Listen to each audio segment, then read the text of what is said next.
Convex lens is A converging lens, concave lens is A diverging lens ಅಂತ. ಈ line ಏನಿದೆಯಲ್ಲ ಕೆಳಗಡೆ ಹೋಗುತ್ತಾ ಮೇಲ್ಗಡೆ ಹೋಗುತ್ತಾ ಅಥವಾ ಸೇಮ್ ಪ್ಲೇಸಲ್ಲಿ ಇರುತ್ತೆ ಅಂತ ನೀವು ಅಬ್ಸರ್ವ್ ಮಾಡಬೇಕು. ಓಕೆನಾ? ಸೊ ನೋಡಿ ನಾನು ಕಲರ್ ಚೇಂಜ್ ಮಾಡ್ತಾ ಇದ್ದೀನಿ. ಎಸ್, ಸ್ಮಾಲ್ ಚೇಂಜ್ ಆಗ್ತದೆ.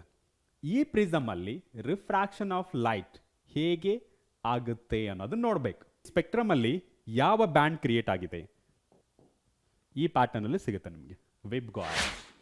ಇಲ್ಲಿ ನಾವು ನೋಡಿರ್ತೀವಿ ತುಂಬ ಜನ ಕಣ್ಣಿನ ಪ್ರಾಬ್ಲಮ್ ಅನುಭವಿಸ್ತಿರ್ತಾರೆ. ಓಕೆ, ಅದು ಬೇರೆ ಬೇರೆ ಥರ ಇದೆ. ಓಕೆ, ಇಲ್ಲಿ ಏನಂತಂದರೆ ಡಿಫೆಕ್ಟ್ಸ್ ಆಫ್ ವಿಷನ್ ಅಂತ ಕರಿತೀವಿ. ಇದನ್ನು ಡಿಫೆಕ್ಟ್ಸ್ ಆಫ್ ವಿಷನ್ ಅಂತ ಕರಿತೀವಿ. ಈ ಡಿಫೆಕ್ಟ್ಸ್ ಆಫ್ ವಿಷನಲ್ಲಿ 3 ಟೈಪ್ ಇದೆ. ಒಂದು ಮಯೋಪಿಯಾ ಅಂತ, near sightedness, myopia or near sightedness. ಇದನ್ನ ಸಮೀಪ ದೃಷ್ಟಿ ದೋಷ ಅಂತ ಕರಿತೀವಿ. ಸಮೀಪ ದೃಷ್ಟಿ ದೋಷ ಏನಂತಂದರೆ ಇವರು ಸಮೀಪ ಇರೋ ವಸ್ತುಗಳನ್ನು ನೋಡೋಕ್ಕೆ ಸಾಧ್ಯ, ಬಟ್ ದೂರದ ವಸ್ತುಗಳನ್ನು ನೋಡೋಕ್ಕೆ ಸಾಧ್ಯ ಇಲ್ಲ. ಅರ್ಥ ಆಯ್ತಾ? ಸಮೀಪ ದೃಷ್ಟಿ ದೋಷ ಅಥವಾ what is that, near sightedness ಅಥವಾ ಮಯೋಪಿಯಾ ಅಂತ ಕರಿತೀವಿ. ಸರಿನಾ? ಇದು ಒಂದು ಟೈಪ್. ಆದರೆ ಹೈಪರ್ ಮೆಟ್ರೋಪಿಯಾ ಅಂತ ಇದೆ, ಅದು ಫಾರ್ ಸೈಟೆಡ್ನೆಸ್ ಅಂತ ಕರಿತೀವಿ, ದೂರದೃಷ್ಟಿ ದೋಷ ಅಂತ ಕರಿತೀವಿ. ಓಕೆ, ಸೊ ಇಲ್ಲಿ ಏನಾಗುತ್ತಂದರೆ ಆ ಮನುಷ್ಯ, ಈ ಪ್ರಾಬ್ಲಮ್ ಇರೋರು ಏನಾಗ್ತಾರೆ ಅಂತಂದರೆ ದೂರದ ವಸ್ತುಗಳನ್ನು ಆರಾಮ್ಸೆ ನೋಡ್ತಾರೆ, ಕ್ಲಿಯರಾಗಿ ನೋಡ್ತಾರೆ. ಬಟ್ ಏನಪ್ಪ ಅಂತಂದರೆ ಈ ಸಮೀಪ ಇರ್ತಾರಲ್ಲ, ಸಮೀಪ ಇರೋ ವಸ್ತುಗಳನ್ನು ನೋಡಲು ಕಷ್ಟ ಆಗುತ್ತೆ ಅವ್ರಿಗೆ. ಬ್ಲರಾಗಿ ಕಾಣಿಸೋದು, ಅಥವಾ ಈ ಪ್ಲೇಸಲ್ಲಿ ಇದ್ದಿದ್ದು ಈ ಪ್ಲೇಸಲ್ಲಿ ಕಾಣಿಸೋದು, ಅಥವಾ ಈ ಪ್ಲೇಸಲ್ಲಿದ್ದು ಈ ಪ್ಲೇಸಲ್ಲಿ ಕಾಣಿಸೋದು, ಕರೆಕ್ಟ್ ಪೊಸಿಷನ್ ಮತ್ತು ಕ್ಲಿಯರಾಗಿ ಕಾಣಿಸೋದೇ ಇಲ್ಲ. ಆ ದೋಷವನ್ನು ನಾವು ಹೈಪರ್ ಮೆಟ್ರೋಪಿಯಾ ಅಥವಾ ಏನಂತೀವಿ, ದೂರದೃಷ್ಟಿ ದೋಷ ಅಂತ ಕರಿತೀವಿ. ಅರ್ಥ ಆಯ್ತಾ? For sightedness. ಇನ್ನೊಂದು ಬರುತ್ತೆ ಪ್ರೆಸ್ಬಯೋಪಿಯಾ ಅಂತ ಕರಿತೀವಿ. ಓಕೆ, ಅದು 3ನೇ ಪ್ರಾಬ್ಲಮ್ ಅಥವಾ ಡಿಫೆಕ್ಟ್ಸ್ ಆಫ್ ವಿಷನ್ ಅಂತ ಕರಿತೀವಿ. ಇನ್ನೊಂದು ಕ್ಯಾಟರಾಕ್ಟ್ ಅಂತ ಬರುತ್ತೆ, ಅದು due to ageing. Okay, first ಈ 3 ಬಗ್ಗೆ ತಿಳ್ಕೊಳ್ಳೋಣ. ಫಸ್ಟ್ ನಮಗೆ ಆಲ್ರೆಡಿ ಗೊತ್ತು, ನಿಯರ್ ಪಾಯಿಂಟ್ ಅಥವಾ ಫಾರ್ ಪಾಯಿಂಟ್ ಅನ್ನೋ ಇಂಪಾರ್ಟೆಂಟ್ ಟರ್ಮ್ಸ್ ಆಲ್ರೆಡಿ ಡಿಸ್ಕಸ್ ಮಾಡಿದ್ವಿ. Based on this near point and far point will discuss defects of vision. The first defects of vision ಅದು ಬಂದ್ಬಿಟ್ಟು ಮಯೋಪಿಯಾ, ನಿಯರ್ ಸೈಟೆಡ್ನೆಸ್, ಸಮೀಪ ದೃಷ್ಟಿ ದೋಷ. ಇದನ್ನು ನೋಡೋಣ ಹೇಗೆ ಇರುತ್ತೆ. ಕಾಣಿಸ್ತಿದೆಯಾ ಸ್ಕ್ರೀನಲ್ಲಿ? ಫಸ್ಟ್ ಇದನ್ನು ಇಗ್ನೋರ್ ಮಾಡಿ. ಓಕೆ, ಇದು ಫಾರ್ ಪಾಯಿಂಟ್. ಓಕೆ, ಇದು ಯಾವ ಪ್ರಾಬ್ಲಮ್ ಇರೋರಿಗೆ? ಓಕೆ, ಫಸ್ಟನ್ನು ನೋಡ್ಕೊಳ್ಳಿ. ಇದು ಮಯೋಪಿಕ್ ಐ ಅಂತ ಅಂದರೆ ಯಾರಿಗೆ ಈ ದೋಷ ಇರುತ್ತಲ್ಲ ಅವರಿಗೆ ಯಾವ ಥರ ಇಮೇಜ್ ಫಾರ್ಮ್ ಆಗುತ್ತೆ ಅಂತ. ಸರಿನಾ? ಇಲ್ಲಿ ನೋಡಿ, ಇವರು ಏನು ಮಾಡ್ತಾರೆ, ಮಯೋಪಿಯಾದಲ್ಲಿ, ಓಕೆ, ಮಯೋಪಿಯಾದಲ್ಲಿ ಸಮೀಪ ವಸ್ತುಗಳು ಆರಾಮ್ಸೆ ನೋಡ್ತಾರೆ. ಆದ್ದರಿಂದ ಅದ್ರ ಬಗ್ಗೆ ನೋಡ್ತಾ ಇಲ್ಲ ನಾವು. ಯಾಕೆಂದರೆ ಅವರು ಸಮೀಪ ವಸ್ತುಗಳನ್ನು ಕ್ಲಿಯರಾಗಿ ನೋಡ್ತಾ ಇದ್ದಾರೆ, ಅದ್ರ ಬಗ್ಗೆ ಡಿಸ್ಕಸ್ ಮಾಡೋದು ಬೇಡ. ಯಾಕೆ ಅವರು ದೂರದ ವಸ್ತುಗಳನ್ನು ನೋಡಲು ಸಾಧ್ಯವಿಲ್ಲ ಅನ್ನೋದು ನೋಡ್ಬೇಕು ನಾವಿಲ್ಲಿ. ಅರ್ಥ ಆಗ್ತಿದೆನಾ? ಸೊ ಇಲ್ಲಿ ನೋಡಿ, rays are coming from infinite ಅಂದರೆ ಎಲ್ಲೋ ಆಬ್ಜೆಕ್ಟ್ ಇದೆ. ಓಕೆ, ಆ ಆಬ್ಜೆಕ್ಟಿಂದ ರಿಫ್ಲೆಕ್ಟೆಡ್ ರೇಸ್ ಬರ್ತಾ ಇದೆ. ಆ ರಿಫ್ಲೆಕ್ಟೆಡ್ ರೇಸ್ ಈ ಕಾನ್ಯ ಮೂಲಕ ಹಾದು ಹೋಗಿ ಈ ಲೆನ್ಸ್ ಮೇಲೆ ಬೀಳುತ್ತೆ. ಯಾವುದದು? ಬೈಕಾನ್ವೆಕ್ಸ್ ಲೆನ್ಸ್. ಅದು ಕನ್ವರ್ಜಿಂಗ್ ಲೆನ್ಸ್ ಆಗಿರೋದ್ರಿಂದ ಇಲ್ಲಿ ಏನು ಮಾಡುತ್ತೆ? ಕನ್ವರ್ಜ್ ಮಾಡುತ್ತೆ. ಈ ಕನ್ವರ್ಜ್ ಮಾಡಿರೋದ್ರ ಮುಖಾಂತರ ಏನಾಗುತ್ತೆ ಅಂತಂದರೆ ಇಲ್ಲಿ ಇಮೇಜ್ ಫಾರ್ಮ್ ಆಗುತ್ತೆ. ಬಟ್ ಆ್ಯಕ್ಚುಲಿ ಎಲ್ಲಿ ಫಾರ್ಮ್ ಆಗಬೇಕು? ರೆಟಿನಾ ಮೇಲೆ ಫಾರ್ಮ್ ಆಗಬೇಕು. ಅದು ರೆಟಿನಾ ಮೇಲೆ ಫಾರ್ಮ್ ಆಗ್ತಿಲ್ಲ. ಎಲ್ಲಿ? ರೆಟಿನಾ ಮುಂದ್ಗಡೆ ಫಾರ್ಮ್ ಆಗ್ತಿದೆ. ಅರ್ಥ ಆಗ್ತಿದೆನಾ? ಇಲ್ಲಿ ರೆಟಿನಾ ಮುಂದ್ಗಡೆ ಫಾರ್ಮ್ ಆಗ್ತಿದೆ. ಕಾಣಿಸ್ತಿದ್ದಾನೆ ಇದು ಪಾಯಿಂಟು? ರೆಟಿನಾ ಮುಂದ್ಗಡೆ. ಎಲ್ಲಿ ಫಾರ್ಮ್ ಆಗಬೇಕು? ರೆಟಿನಾ ಮೇಲ್ಗಡೆ ಫಾರ್ಮ್ ಆಗಬೇಕು. ಈ ರೆಟಿನಾ ಮೇಲ್ಗಡೆ ಫಾರ್ಮ್ ಆಗಬೇಕಂದ್ರೆ ಏನು ಮಾಡಬೇಕು? ಈ ಆಬ್ಜೆಕ್ಟ್ ಫಾರ್ ಡಿಸ್ಟೆನ್ಸಲ್ಲಿ ಏನಿದಿಲ್ಲ, ಫಾರ್ ಪಾಯಿಂಟಲ್ಲಿರೋ ಆಬ್ಜೆಕ್ಟ್ನ ಇಲ್ಲಿ ನಿಯರ್ ತರಬೇಕು. ಇಲ್ಲಿ ನಿಯರ್ ತರಬೇಕಂತಂದರೆ ಈ ಪಾಯಿಂಟ್ ಏನಾಗುತ್ತೆ? ಇಲ್ಲಿಗೆ ಮೂವ್ ಆಗುತ್ತೆ. ಇಲ್ಲಿ ಮೂವ್ ಆದಮೇಲೆ ರೆಟಿನಾ ಮೇಲೆ ಬೀಳುತ್ತೆ ಅಲ್ವಾ? ಈ ಪಾಯಿಂಟ್ನ ಮುಂದ್ಗಡೆ ತರಬೇಕು ಅಂದರೆ ರೆಟಿನಾ ಮೇಲೆ ಬೀಳೋಂಗೆ ಮಾಡಬೇಕು. ಹೇಗೆ ಸಾಧ್ಯ ಅದು ಮಾಡೋದು? ಆ ಥರ ಮಾಡೋದ್ರಿಂದ ನೋಡಿ, ಆ ಫಾರ್ ಪಾಯಿಂಟ್ ಇಲ್ಲಿರೋ ಆಬ್ಜೆಕ್ಟ್ನ ಇಲ್ಲಿ ಸಮೀಪ ತಂದೆ. ಇಲ್ಲಿ ನೋಡಿ, ಸೆಕೆಂಡ್ ಪೊಸಿಷನಲ್ಲಿ ಈ ಫಾರ್ ಪಾಯಿಂಟ್ ಅಲ್ಲಿರೋದು ಈ ಆಬ್ಜೆಕ್ಟ್ನ ಇಲ್ಲಿ ತಂದೆ. ಓಕೆ, ಇದು ಆಬ್ಜೆಕ್ಟ್. ಈ ಆಬ್ಜೆಕ್ಟಿಂದ reflected rays falls on the convex lens and it is converges at retina. ಇದು ಸ್ಕ್ರೀನ್ ಮೇಲೆ ಫಾರ್ಮ್ ಆಯಿತು, hence you can see the image. But ಇಲ್ಲಿ ತಗೊಂಡು ಬರ್ಬೇಕಂತಂದ್ರೆ ಯಾವ ಥರ ಸಾಧ್ಯ? ಥಿಯರಿಟಿಕಲಿ ಹೇಳಿದೆ, ಬಟ್ ಪ್ರಾಕ್ಟಿಕಲ್ ಆಗಿ ಹೇಗೆ ಮಾಡಬೇಕು ಅದನ್ನು? Using a lens. ಯಾವ ಲೆನ್ಸ್? ಇಲ್ಲಿ ನೋಡಿ, ಇದನ್ನ ಇಲ್ಲಿಗೆ ಮೂವ್ ಮಾಡಬೇಕು.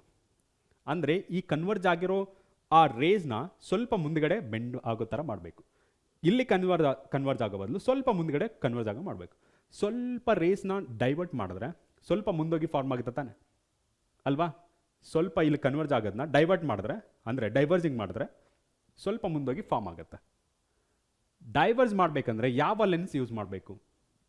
ನಮ್ಗೆ ಗೊತ್ತು ತಾನೆ, convex lens is A converging lens, concave lens is A diverging lens ಅಂತ. ಸೊ ಅದರಿಂದ ನಾವು ಇಲ್ಲಿ ಕಾನ್ಕೇವ್ ಲೆನ್ಸ್ನ ಯೂಸ್ ಮಾಡ್ತಾ ಇದ್ವಿ. ನೋಡಿ, ಕಾಣಿಸ್ತಿದ್ದೇನೆ ಇಲ್ಲಿ? ಕಾನ್ಕೇವ್ ಲೆನ್ಸ್ನ ಯೂಸ್ ಮಾಡ್ತಾ ಇದ್ವಿ ನೋಡಿ, ಕಾನ್ಕೇವ್ ಲೆನ್ಸ್. ಸೊ ಇಲ್ಲಿ ಏನಾಗುತ್ತೆ, ಇದ್ರ ಮೂಲಕ ಪಾಸ್ ಆದಮೇಲೆ ಇಲ್ಲಿ ಸ್ವಲ್ಪ ಡೈವರ್ಜ್ ಆಗುತ್ತೆ. ಡೈವರ್ಜ್ ಆದಾಗ ಈ ರೇಸ್ ಮತ್ತೆ ಕಾನ್ವೆಕ್ಸ್ ಮೇಲೆ ಬೀಳುತ್ತೆ. ಈ ಕಾನ್ವೆಕ್ಸ್ ಲೆನ್ಸ್ ಮೇಲೆ ಬಿದ್ದಂಥ ರೇಸ್ ಏನಾಗುತ್ತೆ, ಕನ್ವರ್ಜ್ ಆಗುತ್ತೆ. ಬಟ್ ಏನಂದರೆ ಸ್ವಲ್ಪ ದೂರ ಆದಮೇಲೆ ಕನ್ವರ್ಜ್ ಆಗುತ್ತೆ. ಆ ದೂರ ಯಾವುದಂತಂದರೆ ರೆಟಿನಾ. ಇಲ್ಲಿ ರೆಟಿನಾ ಮೇಲೆ ಬಿದ್ದಿದೆ, ಆವಾಗ ಇಮೇಜ್ ಫಾರ್ಮ್ ಆಗುತ್ತೆ. ಓಕೆ, ಸೊ ಇದು ಏನಾಗುತ್ತೆ ಅಂದರೆ far point is at infinity. ಆವಾಗ ಏನಾಗುತ್ತೆ, ಇಲ್ಲಿ ಇಮೇಜ್ ಫಾರ್ಮ್ ಆಗಲ್ಲ, ಬ್ಲರ್ ಫಾರ್ಮ್ ಆಗುತ್ತೆ, ಬಟ್ ಬ್ಲರ್ ಕಾಣಿಸುತ್ತೆ, ಕ್ಲಿಯರಾಗಿ ಕಾಣಿಸಲ್ಲ. ಕ್ಲಿಯರಾಗಿ ಕಾಣಿಸ್ಬೇಕಂದ್ರೆ ಎಲ್ಲಿ ಫಾರ್ಮ್ ಆಗಿವು? ರೆಟಿನ ಮೇಲೆ ಫಾರ್ಮ್ ಆಗಬೇಕು. ರೆಟಿನ ಮೇಲೆ ಫಾರ್ಮ್ ಆಗಬೇಕಂದ್ರೆ ಈ ಪಾಯಿಂಟ್ ಈ ರೆಟಿನ ಮೇಲೆ ಬೀಳಬೇಕು ಅಲ್ವಾ? ರೆಟಿನ ಮೇಲೆ ಬೀಳಬೇಕಂದ್ರೆ ಏನು ಮಾಡಬೇಕು? ಆಬ್ಜೆಕ್ಟ್ನ ಸ್ವಲ್ಪ ಮುಂದ್ಗಡೆ ತರಬೇಕು. ಸ್ವಲ್ಪ ಮುಂದ್ಗಡೆ ತಂದರೆ it is less than infinity ತಾನೆ. Okay, far point will be less than infinity. ಇಲ್ಲಿ ನೋಡಿ, bringing the object close to the eye. ಆಬ್ಜೆಕ್ಟ್ನ ಮುಂದೆ ತರ್ತಾ ಇದ್ದೀವಿ, ಆ್ಯಕ್ಚುಲಿ ನಾವು ತರ್ತಾ ಇಲ್ಲ, ಯೂಸಿಂಗ್ ಲೆನ್ಸ್.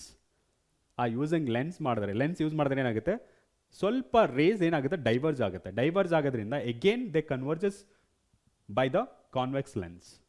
ಆವಾಗ ಕನ್ವರ್ಜ್ ಆದಮೇಲೆ ಇಮೇಜ್ ಫಾರ್ಮ್ ಆಗುತ್ತೆ, ಅದ್ರ ಮೇಲೆ ರೆಟಿನ ಮೇಲೆ ಫಾರ್ಮ್ ಆಗುತ್ತೆ.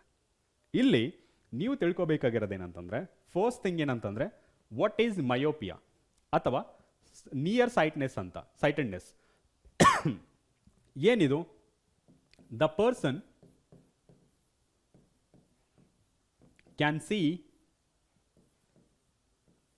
can see object,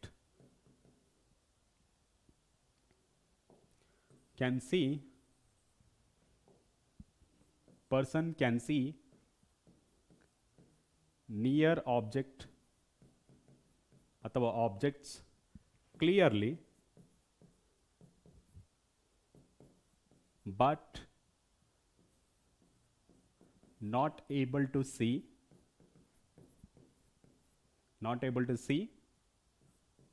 for objects clearly. ಇದು ಕಂಡೀಷನ್. ಇಲ್ಲಿ ಏನಾಗುತ್ತೆ ಅಂದರೆ, ಇದು ಫಸ್ಟ್ ಕಂಡೀಷನ್. ಸೆಕೆಂಡ್ ಕಂಡೀಷನ್ ಏನಾಗುತ್ತೆ ಅಂದರೆ, ಫಾರ್ ಪಾಯಿಂಟ್ ಏನಿದೆಯಲ್ಲ ಅಟ್ ಇನ್ಫಿನಿಟಿ, ಈ ಕೇಸಲ್ಲಿ ಫಾರ್ ಪಾಯಿಂಟ್ ಇನ್ಫಿನಿಟಿಯಲ್ಲಿರಲ್ಲ, less than infinity ಆಗ್ತಿದೆನಾ?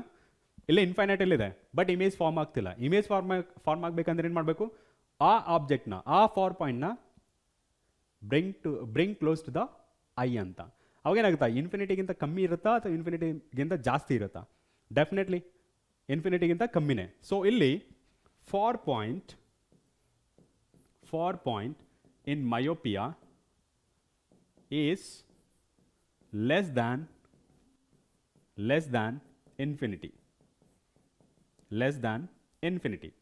Okay, third condition ಅಂದರೆ, ಇದನ್ನು ಹೇಗೆ ರೆಕ್ಟಿಫೈ ಮಾಡ್ತೀವಿ, ಯಾವ ಥರ ರೆಕ್ಟಿಫೈ ಮಾಡ್ತೀವಿ, ಏನು ಯೂಸ್ ಮಾಡೋದ್ರ ಮೂಲಕ ನಾವು ಈ ವಿಷನ್ನ, ಡಿಫೆಕ್ಟ್ಸ್ ಆಫ್ ವಿಷನ್ನ ಸರಿ ಮಾಡ್ತೀವಿ? Using concave lens. Defect of vision can be corrected by, ಅಂದರೆ ಸರಿಪಡಿಸೋದು, corrected by corrected by using concave lens. ಓಕೆನಾ, ಕಾನ್ಕೇವ್ ಲೆನ್ಸ್ ಅಷ್ಟೇನಾ. ಇದು ಯಾಕೆ ಮಯೋಪಿಯಾ ಉಂಟಾಗತ್ತೆ, ಯಾಕೆ ಸಮೀಪ ದೃಷ್ಟಿದೋಷ ಉಂಟಾಗತ್ತೆ? ಇಲ್ಲಿ ನಾವು ಎರಡು ಥರ ಹೇಳ್ಬೋದು. ಒಂದು ಇಲ್ಲಿ ಏನಾಗುತ್ತಂದರೆ converging power is high. Okay, converging power is high. ಇನ್ನೊಂದೇನೆಂದರೆ ಕಣ್ಗುಡ್ಡೆ ಇರುತ್ತಲ್ಲ, ಅದು ಟೂ ಲಾಂಗ್ ಅಂತಲೇ ಇರುತ್ತೆ. ಟೂ ಲಾಂಗ್ ಅಂದರೆ ಇದು ಚಿಕ್ಕದಿರೋ ಬದಲು ದಪ್ಪ ಆಗುತ್ತೆ. ಸೊ ದಪ್ಪ ಅದೇನಾಗುತ್ತೆ, ಆ ಮೀಡಿಯಮ್ ಇನ್ಕ್ರೀಸ್ ಆಗುತ್ತೆ, ಲೈಟ್ ತುಂಬ ಬೆಂಡ್ ಆಗುತ್ತೆ. ಆದ್ದರಿಂದ ರೆಟಿನ ಮೇಲೆ ಬೀಳೋ ಬೆಳಕು ಅದ್ರ ಮುಂದೆ ಬೀಳುತ್ತೆ. ಓಕೆನಾ, ಇದಕ್ಕೆ it causes due to high power accommodation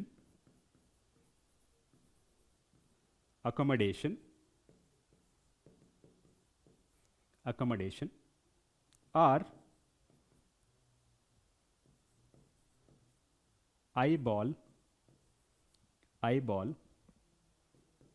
is too long ಅಂತ. ಈ ಕಣ್ಗುಡ್ಡೆ ತುಂಬ ಲಾಂಗ್ ಇರೋದ್ರಿಂದನೂ ಇದು ಡಿಫೆಕ್ಟ್ಸ್ ಬರುತ್ತೆ. ಅಥವಾ ಆ ಲೆನ್ಸ್ ಏನಾಗುತ್ತೆ ಅಂದರೆ it causes due to high power accommodation ಏನಾಗುತ್ತೆ ಅಂತಂದರೆ ಫೋಕಲ್ ಲೆಂತ್ ಕಮ್ಮಿ ಆಗುತ್ತೆ.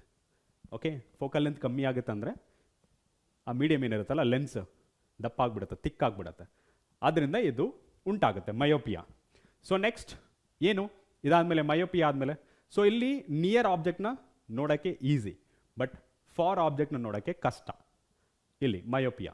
ಓಕೆ, ಸಮೀಪ ದೃಷ್ಟಿದೋಷ, ಸಮೀಪದ ವಸ್ತುಗಳನ್ನು ನೋಡಲು ಸಹಜ ಮತ್ತು ಈಸಿ, ಅದೇ ದೂರದ ವಸ್ತುಗಳನ್ನು ನೋಡಲು ಕಷ್ಟ, ಅದೇ ಮಯೋಪಿಯಾ ಅಥವಾ ಸಮೀಪ ದೃಷ್ಟಿದೋಷ. So next hypermetropia or far sightedness.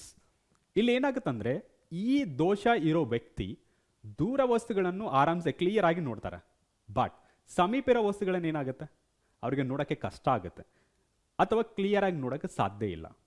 ಅದನ್ನೇ ನಾವು ಈ ಡಿಫೆಕ್ಟ್ಸ್ ಆಫ್ ವಿಷನ್ನ ಹೈಪರ್ ಮೆಟ್ರೋಪಿಯಾ ಅಥವಾ ಫಾರ್ ಸೈಟೆಡ್ನೆಸ್ ಅಥವಾ ದೂರದೃಷ್ಟಿ ದೋಷ ಅಥವಾ ದೂರದ ದೃಷ್ಟಿ ದೋಷ ಅಂತಲೂ ಕರಿತೀವಿ. ಓಕೆನಾ. ಸೊ ಇಲ್ಲಿ ನೀವು ನೋಡಿ, ಇಲ್ಲಿ ಪರ್ಸನ್ ಏನಿದ್ದಾನೆ ದೂರದ ವಸ್ತುಗಳನ್ನ ಆರಾಮ್ಸೆ ನೋಡ್ತಾರೆ, ಆದ್ದರಿಂದ ಅದನ್ನು ಆ ಕೇಸ್ ಬಿಟ್ಬಿಡೋಣ. ಬಟ್ ಇವರಿಗೆ ಸಮೀಪ ಇರೋ ವಸ್ತುಗಳನ್ನು ನೋಡೋಕ್ಕೆ ಕಷ್ಟ ಆಗುತ್ತೆ. ಯಾಕೆ ಆ ಕಷ್ಟ ಬರುತ್ತೆ ಅನ್ನೋದನ್ನ ಇಲ್ಲಿ ನೋಡೋಣ. ಇಲ್ಲಿ ನೋಡಿ, ನಿಯರ್ ಪಾಯಿಂಟ್ ನಮ್ಗೆ ಗೊತ್ತಿದೆ ತಾನೆ.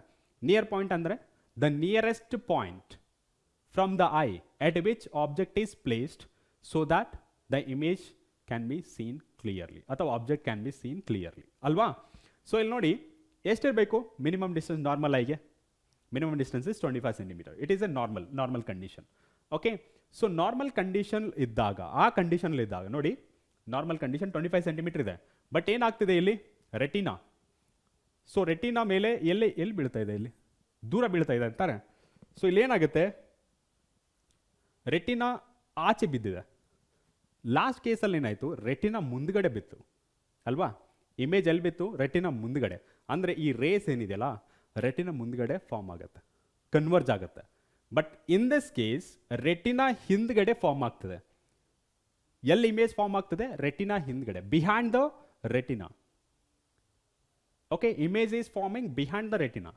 ಸೊ ಇಲ್ಲಿ ಏನಾಗುತ್ತೆ ಅಂತಂದರೆ, ಈ ರೀಸನ್ನಿಂದ ಆ ಮನುಷ್ಯನಿಗೆ ಈ ಸಮೀಪ ಇರೋ ವಸ್ತುಗಳನ್ನು ನೋಡಲು ಸಾಧ್ಯ ಆಗ್ತಿಲ್ಲ. ಅರ್ಥ ಆಯ್ತಾ. ಈ ಪಾಯಿಂಟ್ನ ನಾನು ಇಲ್ಲಿಗೆ ತರಬೇಕು, ಏನು ಮಾಡಬೇಕು, ಈ ಪಾಯಿಂಟ್ನ ನಾನು ದೂರ ತಳ್ಳಬೇಕು ಅಲ್ವಾ. ಈ ದೂರ ತಳ್ಳಿದ್ರೆ ಏನಾಗುತ್ತೆ, ಈ ಪಾಯಿಂಟ್ ಇಲ್ಲಿಗೆ ಬರುತ್ತೆ. ಓಕೆನಾ, ಈ ಪಾಯಿಂಟ್ ಇಲ್ಲಿಗೆ ಬರುತ್ತೆ. ಆವಾಗ ಈ ರೆಟಿನ ಮೇಲೆ ಬೀಳುತ್ತೆ. Hence we can see the image ಅಲ್ವಾ.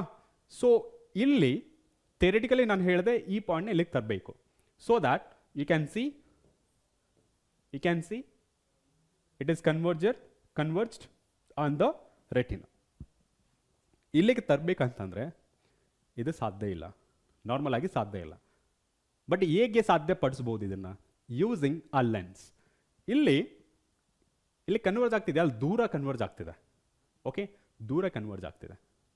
ಇದನ್ನು ಇಲ್ಲೇ ಕನ್ವರ್ಜ್ ಮಾಡಬೇಕಂತಂದರೆ ಲಾಸ್ಟ್ ಕೇಸಲ್ಲಿ ಡೈವರ್ಜ್ ಮಾಡ್ತಾ ಇದ್ವಿ, so that it will form little more distance.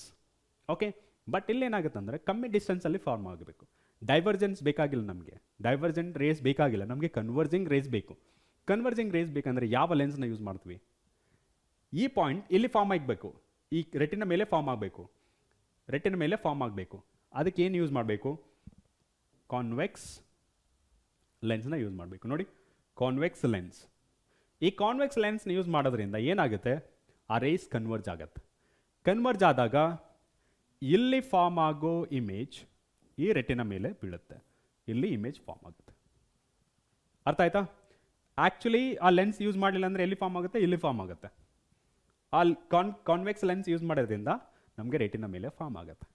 This is how we can correct this hypermetropia defects of a vision. ಅರ್ಥ ಆಯ್ತಾ?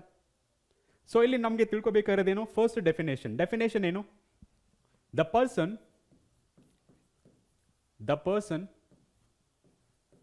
able to see for objects clearly, but not able to see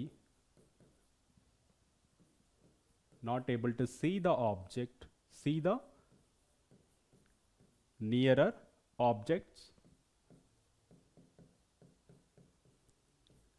objects clearly. ಇದು meaning. Okay, so ಇಲ್ಲಿ ನೆನ್ಪಿಡ್ಬೇಕಾಗಿರೋದು points ಏನು? Near point ಎಷ್ಟಿರಬೇಕು? 25 centimetre ಬೇಕು from the I. But ಏನಾಗ್ತದೆ, ಈ near ಪಾಯಿಂಟ್ನ ನಾವು ದೂರ ತಳ್ತಾ ಇದ್ದೀವಿ. ಎಲ್ಲ ನಿಯರ್ ಪಾಯಿಂಟ್ ಜಾಸ್ತಿ ಆಯ್ತಾ ಕಮ್ಮಿ ಆಯ್ತಾ? ಜಾಸ್ತಿ ಆಯ್ತಾ ತಾನೆ? Okay, near point is greater than 25 centimetre. Last ಕೇಸಲ್ಲಿ far point is less than infinity. But ಇಲ್ಲಿ ನೋಡಿ, ಇಲ್ಲಿರೋದನ್ನ ಇಲ್ಲಿಗೆ ತಂದಿವಿ. ನೋಡಿ, ಇಲ್ಲಿರೋದನ್ನ ಇಲ್ಲಿಗೆ ತಂದಿವಿ. ಸೊ ಇದು if it is a 25 centimetre, it is more than 25 centimetre ಅಲ್ವಾ? ಓಕೆನಾ?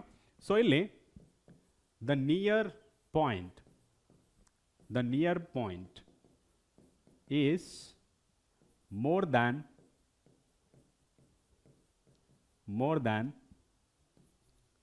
25 ಸೆಂಟಿಮೀಟರ್. ಈ 25 ಸೆಂಟಿಮೀಟರ್ ಯಾರಿಗಿರುತ್ತೆ? ನಾರ್ಮಲ್ ಪರ್ಸನ್ಗೆ, ಯಾವುದೇ ದೃಷ್ಟಿದೋಷ ಇಲ್ಲದ ಪರ್ಸನ್ಗೆ ಈ ನಿಯರ್ ಪಾಯಿಂಟ್ ಎಷ್ಟಿರುತ್ತೆ? 25 ಸೆಂಟಿಮೀಟರ್. ಫಾರ್ ಪಾಯಿಂಟ್ ಎಷ್ಟಿರುತ್ತೆ? Infinity. So range is 25 centimetre to infinite ಅಥವಾ ಇನ್ಫಿನಿಟಿ ಅಥವಾ ಅನಂತ. ಓಕೆ, ಬಟ್ ಈ ಮಯೋಪಿಯಾ ಇದ್ದವ್ರಿಗೆ ಏನಾಗುತ್ತೆ? Far point it is less than infinity, but hypermetropia it is greater than 25 centimeter. ಈ ಪಾಯಿಂಟ್ಸ್ ತುಂಬ ಇಂಪಾರ್ಟೆಂಟ್. ಸರಿನಾ? ನೆಕ್ಸ್ಟ್ ಪಾಯಿಂಟ್ ಯಾವುದು? It can be corrected by hypermetropia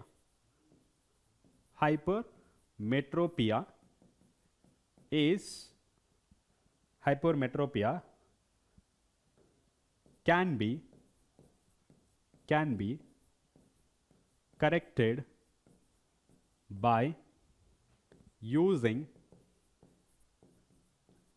convex lens. And what is the cause of this? ಇಲ್ಲಿ power accommodation ನೋಡಿ, ಅಲ್ಲೇನಾಯಿತು? ಜಾಸ್ತಿ converge ಆಗ್ತಿತ್ತು, high power accommodation. ಇಲ್ಲೇನಾಗ್ತದೆ? Low power accommodation. ಇಲ್ಲಿ ಫೋಕಲ್ ಲೆಂತ್ ತುಂಬ ಜಾಸ್ತಿ ಇದೆ. ಫೋಕಲ್ ಲೆಂತ್ ಜಾಸ್ತಿ ಅಂದರೆ ಪವರ್ ಆಲ್ರೆಡಿ ನಾವು ಸ್ಟಡಿ ಮಾಡಿದ್ವಲ್ಲ, power is inversely proportional to focal length ಅಲ್ವಾ?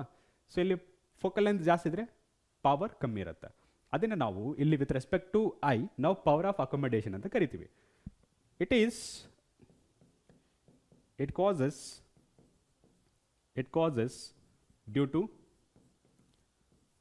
low power accommodation. Low power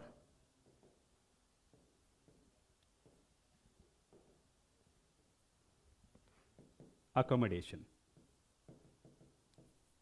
ಅಥವಾ ಇನ್ನೊಂದು ವೇ ಎಲ್ಲ ಹೇಳ್ಬೋದು. ಹೇಗೆ? The eyeball is two short. ಅದು ಲಾಸ್ಟ್ ಕೇಸಲ್ಲಿ ಏನಾಗಿತ್ತು, ಲಾಂಗ್ ಆಗಿತ್ತು. ಇಲ್ಲಿ ಐಬಾಲ್ ತುಂಬ ಶಾರ್ಟ್ ಆಗಿರುತ್ತೆ. ಇದರದ್ದು ಮೀನಿಂಗ್. ಓಕೆ, ಸೊ ಇಲ್ಲಿ ನಮಗೆ ಹೈಪರ್ ಮೆಟ್ರೋಫಿ ಆಯಿತು, ಆದಮೇಲೆ ಮಯೋಪಿ ಆಯಿತು. ಹೈಪರ್ ಮೆಟ್ರೋಫಿ ಅಂದರೆ ದೂರದೃಷ್ಟಿ ಅಥವಾ ಫಾರ್ ಸೈಟೆಡ್ನೆಸ್, ಮಯೋಪಿ ಅಂದರೆ ನಿಯರ್ ಸೈಟೆಡ್ನೆಸ್ ಅಥವಾ ಸಮೀಪ ದೃಷ್ಟಿದೋಷ ಅಂತ ಕರಿತೀವಿ. ಓಕೆನಾ? ಇದು ಎರಡು ಬಿಟ್ಟು ಇನ್ನು ಯಾವುದಾದ್ರೂ ಡಿಫೆಕ್ಟ್ಸ್ ಆಫ್ ವಿಷನ್ಸ್ ಇದೆನಾ? ಇನ್ನೊಂದು ಬರುತ್ತೆ, ಅದರ ಹೆಸರು ಬಂದ್ಬಿಟ್ಟು ಪ್ರೆಸ್ಬಯೋಪಿಯಾ ಅಂತ. ಪ್ರೆಸ್ಬಯೋಪಿಯಾ ಇಲ್ಲಿ ನೋಡ್ಬೋದು ನೀವು. ಈ ಪ್ರೆಸ್ಬಯೋಪಿಯಾ ಅಂತಂದರೆ it's like a old age hypermetropia. Already ನಮ್ಗೆ ಗೊತ್ತಿದೆ ಹೈಪರ್ ಮೆಟ್ರೋಪಿಯಾ ಅಂತಂದರೆ ನಮ್ಗೆ ಗೊತ್ತು. Okay, but what about this old age hypermetropia? ಇಲ್ಲಿ ನೋಡಿ, ಒಂದು ಇಂಪಾರ್ಟೆಂಟ್ ಪಾಯಿಂಟ್ ಏನಂತಂದರೆ it is also known as old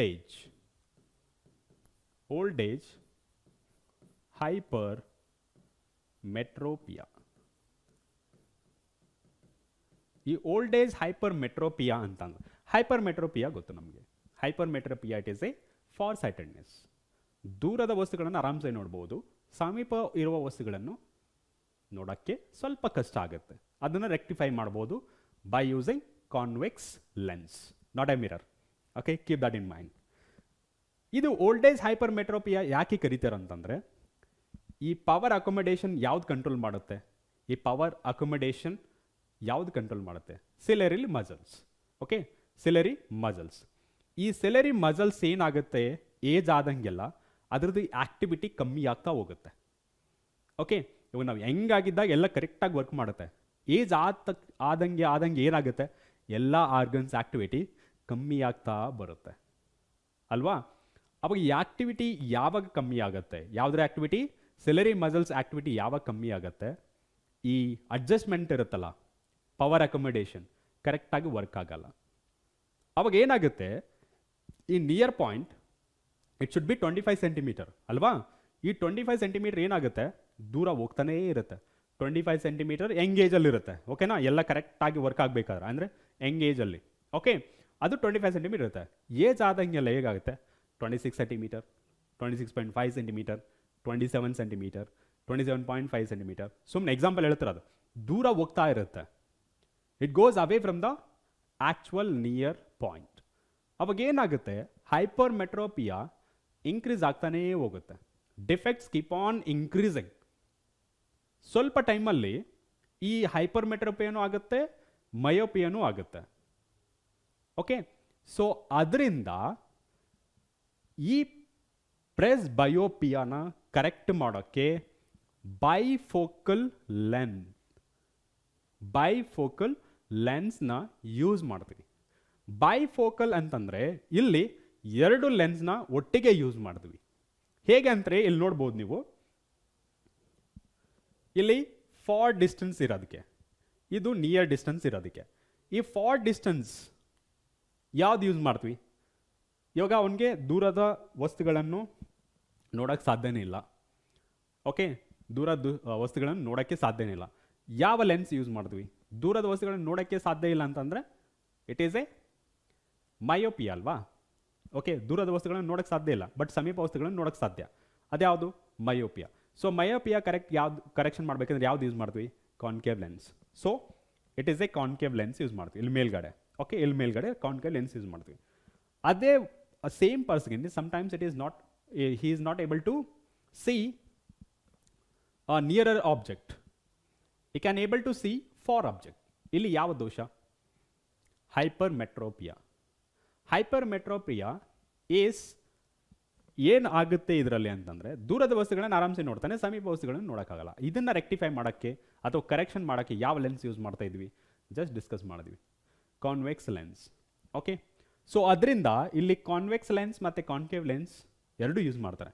but order ಹೇಗಿರ್ಬೇಕಂತಂದರೆ, concave lens ಮೇಲೆ ಇರಬೇಕು, ಕಾನ್ವೆಕ್ಸ್ ಲೆನ್ಸ್ ಕೆಳಗಡೆ ಇರಬೇಕು. ಆರ್ಡರ್ ಕಾನ್ಕೇವ್ ಲೆನ್ಸ್ ಮೇಲೆ ಇರಬೇಕು, ಕಾನ್ವೆಕ್ಸ್ ಲೆನ್ಸ್ ಕೆಳಗಡೆ ಇರಬೇಕು. ಇದನ್ನು ನಾವು ಬೈಫೋಕಲ್ ಲೆನ್ಸ್ ಅಂತ ಕರಿತೀವಿ. ಇದನ್ನು ಯೂಸ್ ಮಾಡೋದ್ರಿಂದ ನಾವು ಈ ಪ್ರೆಸ್ ಬಯೋಪಿಯನ ರೆಕ್ಟಿಫೈ ಮಾಡ್ಬೋದು, ಕರೆಕ್ಷನ್ ಮಾಡ್ಬೋದು. ಅರ್ಥ ಆಯ್ತಾ? ಸೊ ಇಲ್ಲಿ ನೋಡಿ, ಇಮೇಜ್ ಎಲ್ಲಿ ಫಾರ್ಮ್ ಆಗ್ತಿದೆ, ಏಜ್ ಆದಂಗೆಲ್ಲ ಈ ಪಾಯಿಂಟ್ ಏನಿದೆಯಲ್ಲ ಇನ್ಕ್ರೀಸ್ ಆಗ್ತಾನೆ ಹೋಗುತ್ತೆ, ಈ ಪಾಯಿಂಟ್ ಇಲ್ಲಿ ಇನ್ಕ್ರೀಸ್ ಆಗ್ತಾ ಹೋಗುತ್ತೆ. ಅರ್ಥ ಆಗ್ತಿದೆನಾ? ಈ ಪಾಯಿಂಟ್ ಇನ್ಕ್ರೀಸ್ ಆಗ್ತಾ ಹೋಗ್ತದೆ. ಸೊ ಇದನ್ನು ಕರೆಕ್ಟ್ ಮಾಡ್ಕೊಳ್ಳೋಕ್ಕೆ ನಮಗೆ ಬೈಫೋಕಲ್ ಲೆನ್ಸ್ನ ಯೂಸ್ ಮಾಡ್ತೀವಿ. ಅದೇ combination of concave and convex lens. Concave lens it is always above the convex lens. ಅರ್ಥ ಆಯ್ತಾ? ಈ ಥರ ಈ ಪ್ರೆಸ್ ಬಯೋಪಿಯನ ಕಂಟ್ರೋಲ್ ಮಾಡ್ಬೋದು ಅಥವಾ ಕರೆಕ್ಷನ್ ಮಾಡ್ಬೋದು. ಓಕೆ, ಸೊ ಈ 3 ಟೈಪ್ಸ್ ಆದಮೇಲೆ ಇನ್ನೊಂದು ಬರುತ್ತೆ. ಈ ನಮ್ಮ ಮನೆಗಳಲ್ಲಿ ಅಜ್ಜಿ ಅಂದರು ಅಥವಾ ಅಜ್ಜಿ ಅಂದರು ಇರ್ತಾರೆ. ಓಕೆ, ಅಜ್ಜ ಅಜ್ಜಿ ಏಜ್ ಆದಂಗೆಲ್ಲ ಅವ್ರಿಗೆ ಕಣ್ಣು ಮಂದ ಆಗುತ್ತೆ, ಕ್ಲಿಯರ್ ಆಗಿ ನೋಡೋಕ್ಕೆ ಸಾಧ್ಯನೇ ಆಗ್ತಿಲ್ಲ ಅವ್ರಿಗೆ. ಅವ್ರು ಏನು ಮಾಡ್ತಾರೆ ಹೇಳ್ತಾರೆ ನಿಮಗೆ, ಮಗು ನೋಡಪ್ಪ ನನ್ನ ಕಣ್ಣು ಮಂಜು ಕಾಣಿಸ್ತಿದೆ, ಏನಾದರೂ ತೋರ್ಸಪ್ಪ, ದವಾಖಾನೆಗೆ ತೋರ್ಸಪ್ಪ ಅಂತಾರೆ ಅಲ್ವಾ. ಸೊ ಅಲ್ಲಿ ನೀವು ಹೋದಾಗ ಅವ್ರು ಹೇಳ್ತಾರೆ ಅಲ್ಲಿ ಮೇಲ್ಗಡೆ ಪೊರೆ ಉಂಟಾಗಿದೆ ಅಂತ ಹೇಳ್ತಾರೆ, ಕಣ್ಣಿನ ಮೇಲೆ ಪೊರೆ ಉಂಟಾಗಿದೆ, ಕ್ಲೌಡಿ. ಓಕೆ, ಸೊ ಕ್ಲೌಡ್ ಥರ ಫಾರ್ಮ್ ಆಗಿರುತ್ತೆ. ಓಕೆ, ಅದೇ ನೋಡಿ ಈ ಪಾರ್ಟಲ್ಲಿ ಏನಿದೆಯಲ್ಲ, ಈ ಪಾರ್ಟ್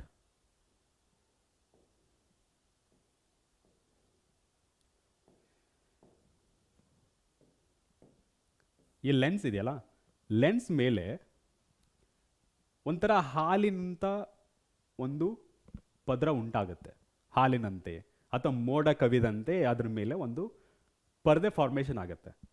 ಅದೇ ಕ್ಯಾಟರಾಕ್ಟ್ ಅಂತೀವಿ. ಕ್ಯಾಟರಾಕ್ಟ್ ಅಂತಂದರೆ it is the medical condition. Okay, it is the medical condition. The person facing the cataract vision, defects of a vision. Okay, so eye ಲೆನ್ಸಲ್ಲಿ ಏನಾಗಿರುತ್ತೆ ಅಂತಂದರೆ ಒಂದು ಕ್ಲೌಡಿ ಫಾರ್ಮೇಷನ್ ಆಗಿರುತ್ತೆ, ಪ್ರೋಗ್ರೆಸಿವ್ಲಿ ಅದಂತಂದ್ರೆ ಹೋಗ್ತಾನೇ ಇರುತ್ತೆ. ಆ ಕ್ಲೌಡ್ ಫಾರ್ಮೇಷನ್ನ ನಾವು ಕ್ಯಾಟರಾಕ್ಟ್ ಅಂತೀವಿ. ಅದರಿಂದ ಏನಾಗುತ್ತೆ, ಈ ಮನುಷ್ಯ, ಈ ಡಿಫೆಕ್ಟ್ಸ್ ಇರೋ ಮನುಷ್ಯನಿಗೆ ಈ ಏನಂತಾರೆ ವಸ್ತುಗಳನ್ನು ನೋಡೋ ಕೆಪಾಸಿಟಿ ಕಮ್ಮಿ ಆಗ್ತಾನೇ ಹೋಗುತ್ತೆ. ಓಕೆ, ಇಲ್ಲಿ ನೋಡಿ ಹೇಗೆ ರಿಫ್ಲೆಕ್ಟ್ ರೇಸ್ ನೋಡಿ ಡೈವರ್ಸ್ ಆಗ್ತಾನೇ ಇದೆ. ಸೊ ಇಲ್ಲಿ ಏನಾಗುತ್ತಂದರೆ ಈ ರೆಟಿನ ಮೇಲೆ ರೇಸೇ ಬೀಳಲ್ಲ, ರೆಟಿನಾಸ್ ಮೇಲೆ ರೇಸೇ ಬೀಳಲ್ಲ ಅಂತಂದರೆ ಇಮೇಜ್ ಫಾರ್ಮ್ ಆಗುತ್ತಾ? ಫಾರ್ಮ್ ಆಗಲ್ಲ. ಓಕೆ, ಸೊ ಹೇಗೆ ಇದನ್ನು ರಿಮೂವ್ ಮಾಡಬೇಕು, ಈ ಡಿಫೆಕ್ಟ್ನ ಕರೆಕ್ಟ್ ಮಾಡಬೇಕು ಅಂತಂದರೆ ಸರ್ಜರಿ ಮಾಡ್ತಾರೆ. ಸರ್ಜರಿ ಮಾಡೋ ಮೂಲಕ ಈ ಕ್ಯಾಟರಾಕ್ಟ್ ಅನ್ನೋ ಡಿಫೆಕ್ಟ್ಸ್ನ ಸರಿ ಮಾಡ್ಬೋದು. ಓಕೆ, ಈ ಪರದೆನ ತೆಗಿಬೇಕು. ತೆಗಿಬೇಕಂದ್ರೆ ಸರ್ಜರಿ ಮಾಡಬೇಕು. ಇಲ್ಲಿ ಯಾವುದೇ ಥರ ಲೆನ್ಸ್ನ ಯೂಸ್ ಮಾಡೋಕ್ಕೆ ಆಗಲ್ಲ. ಓಕೆ, 3 ಕೇಸಲ್ಲಿ ಲೆನ್ಸ್ನ ಯೂಸ್ ಮಾಡ್ಬೋದು. ಯಾವುದು? ಮಯೋಪಿಯಾ, ಹೈಪರ್ಮೆಟ್ರೋಫಿಯಾ, ಇನ್ನೊಂದು ಪ್ರೆಸ್ ಬಯೋಪಿಯಾ. ಓಕೆ, ಸೊ ಆ 3ಗಳಲ್ಲಿ ನಾವು ಲೆನ್ಸ್ನ ಯೂಸ್ ಮಾಡ್ಬೋದು. But in this case we can not use a lens.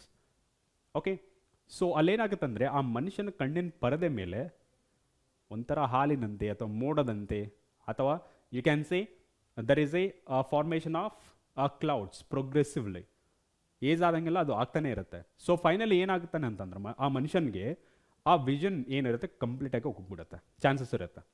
ಆ ಮನುಷ್ಯ ನೋಡೋಕ್ಕೆ ಆಗಲ್ಲ, ಆ ಮನುಷ್ಯ ಮುಂದೆ ವಸ್ತುಗಳನ್ನು ನೋಡೋಕ್ಕೆ ಸಾಧ್ಯ ಇಲ್ಲ, ಆ ಥರ ಸಿಚುವೇಶನ್ನು ಬರುತ್ತೆ. ಸೊ ಆ ಸಿಚುವೇಶನ್ನ ತಪ್ಸೋಕ್ಕೆ ಇವ್ರು ಏನು ಮಾಡ್ತಾರೆ ಅಂತಂದರೆ ಸರ್ಜರಿ ಮಾಡ್ತಾರೆ to correct this cataract defects of vision. Okay, so ಇಷ್ಟ ಆಯಿತು. ಸೊ ಇವತ್ತಿನ ಕ್ಲಾಸಲ್ಲಿ ಫಸ್ಟ್ ಪಾರ್ಟ್ ಡಿಸ್ಕಸ್ ಮಾಡಿದ್ವಿ. ಅದೇನು? Human I. ಫಸ್ಟ್ ಏನು ಮಾಡಿದ್ವಿ? ಸ್ಟ್ರಕ್ಚರ್ ಬಗ್ಗೆ ಡಿಸ್ಕಸ್ ಮಾಡಿದ್ವಿ, ಯಾವ್ಯಾವ ಪಾರ್ಟ್ಗಳಿರುತ್ತೆ, ಫಂಕ್ಷನ್ಸ್ ಏನು ಅಂತ. ಸೆಕೆಂಡಲ್ಲಿ ಏನು ಮಾಡಿದ್ವಿ? ಅದಾದಮೇಲೆ working of a human eye, ಯಾವ ಪಾರ್ಟ್ ಯಾವ ಥರ ವರ್ಕ್ ಆಗುತ್ತೆ ಅಂತ ಹೇಳಿದ್ವಿ. ಅದಾದಮೇಲೆ far point, near point, power of accommodation discuss ಮಾಡಿದ್ವಿ. ಆಮೇಲೆ ಡಿಫೆಕ್ಟ್ಸ್ ಆಫ್ ವಿಷನಲ್ಲಿ 3 major defects. 1 is myopia, second 1 hypermetropia, third 1 presbyopia. ಈ 3 ಲೆನ್ಸ್ನ ಯೂಸ್ ಮಾಡೋದ್ರಿಂದ ಕರೆಕ್ಟ್ ಮಾಡ್ಬೋದು. ಇನ್ನೊಂದಿದೆ ಕ್ಯಾಟರಾಕ್ಟ್ ಅಂತ. ಕ್ಯಾಟರಾಕ್ಟ್ನ ಸರ್ಜರಿ ಮೂಲಕ ಸರಿ ಮಾಡ್ಬೋದು, ಏನೂ ಪ್ರಾಬ್ಲಮ್ ಇಲ್ಲ. ಓಕೆ, ಇವಾಗ ನೀವು ಜಸ್ಟ್ ರೀಕಾಲ್ ಮಾಡಿ ಏನೇನು ಓದಿದ್ದೀವಿ ಅಂತ. ಓಕೆ, ಹ್ಯೂಮನ್ ಐ ಆಯಿತು, ಅದ್ರ ಫಂಕ್ಷನ್ಸ್ ಆಯಿತು, ಆದಮೇಲೆ ಯಾವ ಥರ ಡಿಫೆಕ್ಟ್ಸ್ ಇದೆ ಅಂತ ಡಿಸ್ಕಷನು ಆಯಿತು. So next human eye complete ಆಯಿತು. ಸೊ ನೆಕ್ಸ್ಟ್ ಯಾವುದು ನಮಗೆ ಕಲರ್ಫುಲ್ ವರ್ಲ್ಡ್, ಸರಿನಾ? Colourful world.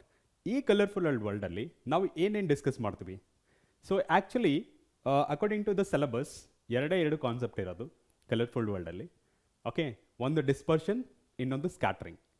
ಈ ಎರಡು ಟಾಪಿಕನ್ನು ಕವರ್ ಮಾಡಿದ್ರೆ ನಮ್ಮದು human eye and colourful world complete ಆಗುತ್ತೆ. ಓಕೆ, ಸೊ ಇವಾಗ ಈ ಹ್ಯೂಮನ್ ಐ ಕಂಪ್ಲೀಟ್ ಆದಮೇಲೆ ನಮಗೆ ಸೊ ಕಲರ್ಫುಲ್ ವರ್ಲ್ಡ್ನ ಸ್ಟಾರ್ಟ್ ಮಾಡಬೇಕು. ಸ್ಟಾರ್ಟ್ ಮಾಡೋದಕ್ಕಿಂತ ಮುಂಚೆ ನಾನು ಒಂದು ಟಾಪಿಕನ್ನು ಡಿಸ್ಕಸ್ ಮಾಡ್ತೀನಿ. ಅದೇನಪ್ಪ ಅಂತಂದರೆ refraction through a glass prism. Refraction through a glass prism ಅಂದರೆ ನಾವು ಲಾಸ್ಟ್ ರಿಫ್ರಾಕ್ಷನ್ ಮತ್ತು ರಿಫ್ಲೆಕ್ಷನಲ್ಲಿ ನಾವು ಗ್ಲಾಸ್ ಲ್ಯಾಬ್ನ ಯೂಸ್ ಮಾಡಿಕೊಂಡು refraction of a light study ಮಾಡಿದ್ದೀವಿ. ಈ ಕ್ಲಾಸಲ್ಲಿ, ಈ ಸೆಷನ್ನಲ್ಲಿ ನಾವು ಪ್ರಿಸಮ್ನ ಯೂಸ್ ಮಾಡಿಕೊಂಡು ರಿಫ್ರಾಕ್ಷನ್ ಆಫ್ ಲೈಟ್ನ ಸ್ಟಡಿ ಮಾಡ್ತೀವಿ. ಅದು ಹೇಗಿರುತ್ತೆ ನೋಡೋಣ. ಫಸ್ಟ್ ನಾವು refraction through glass prism study ಮಾಡೋದಕ್ಕಿಂತ ಮುಂಚೆ ವಾಟ್ ಈಸ್ ಪ್ರಿಸಮ್ ಅನ್ನೋದು ತಿಳ್ಕೊಬೇಕು ನಮಗೆ. ಪ್ರಿಸಮ್ ಅಂದರೆ ಏನು ನೋಡಿ, ಇಲ್ಲಿ ನಾನು ಒಂದು ಡಯಾಗ್ರಾಮ್ ಬರೀತೀನಿ, ಏನಂತ ನೋಡಿ ಅದನ್ನು.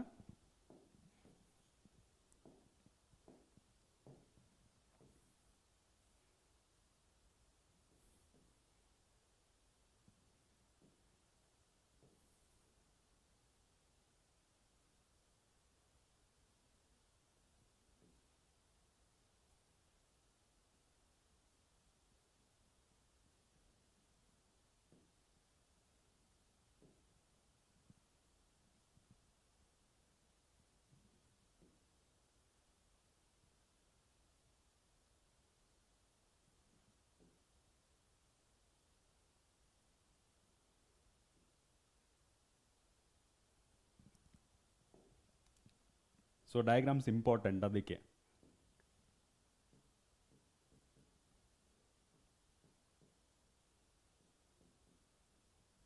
ಹೇಗೆ ಕಾಣಿಸ್ತಾ ಇದೆ? ಇದು ಒಂದು ಟ್ರಯಾಂಗಲ್ ಶೇಪಲ್ಲಿ ಕಾಣಿಸ್ತಾ ಇದೆಯಲ್ಲ. ಸೊ ಇದೇ ನಮಗೆ ಪ್ರಿಸಮ್ ಅಂತ ಕರೀತಾರೆ. ಓಕೆ, ಸೊ ಇಲ್ಲಿ ನಮಗೆ ಎಷ್ಟು ಸರ್ಫೇಸಸ್ ಇದೆ ಅನ್ನೋದು ಐಡೆಂಟಿಫೈ ಮಾಡಬೇಕು. ಓಕೆ, ಸೊ ಇಲ್ಲಿ ನಾನು ಐಡೆಂಟಿಫೈ ಮಾಡ್ತೇನೆ. ಈ ಸೈಡ್ ಒಂದಿರುತ್ತೆ. ಓಕೆನಾ? ನಾರ್ಮಲ್ ಆಗಿ ಒಂದು ಚಿಕ್ಕ ಟ್ರಯಾಂಗಲ್ ತೊಗೊಂಡ್ರೆ ಯಾವ ಥರ ಕಾಣಿಸುತ್ತೆ ಅನ್ನೋದು ತೋರಿಸ್ತೇನೆ ನಿಮಗೆ.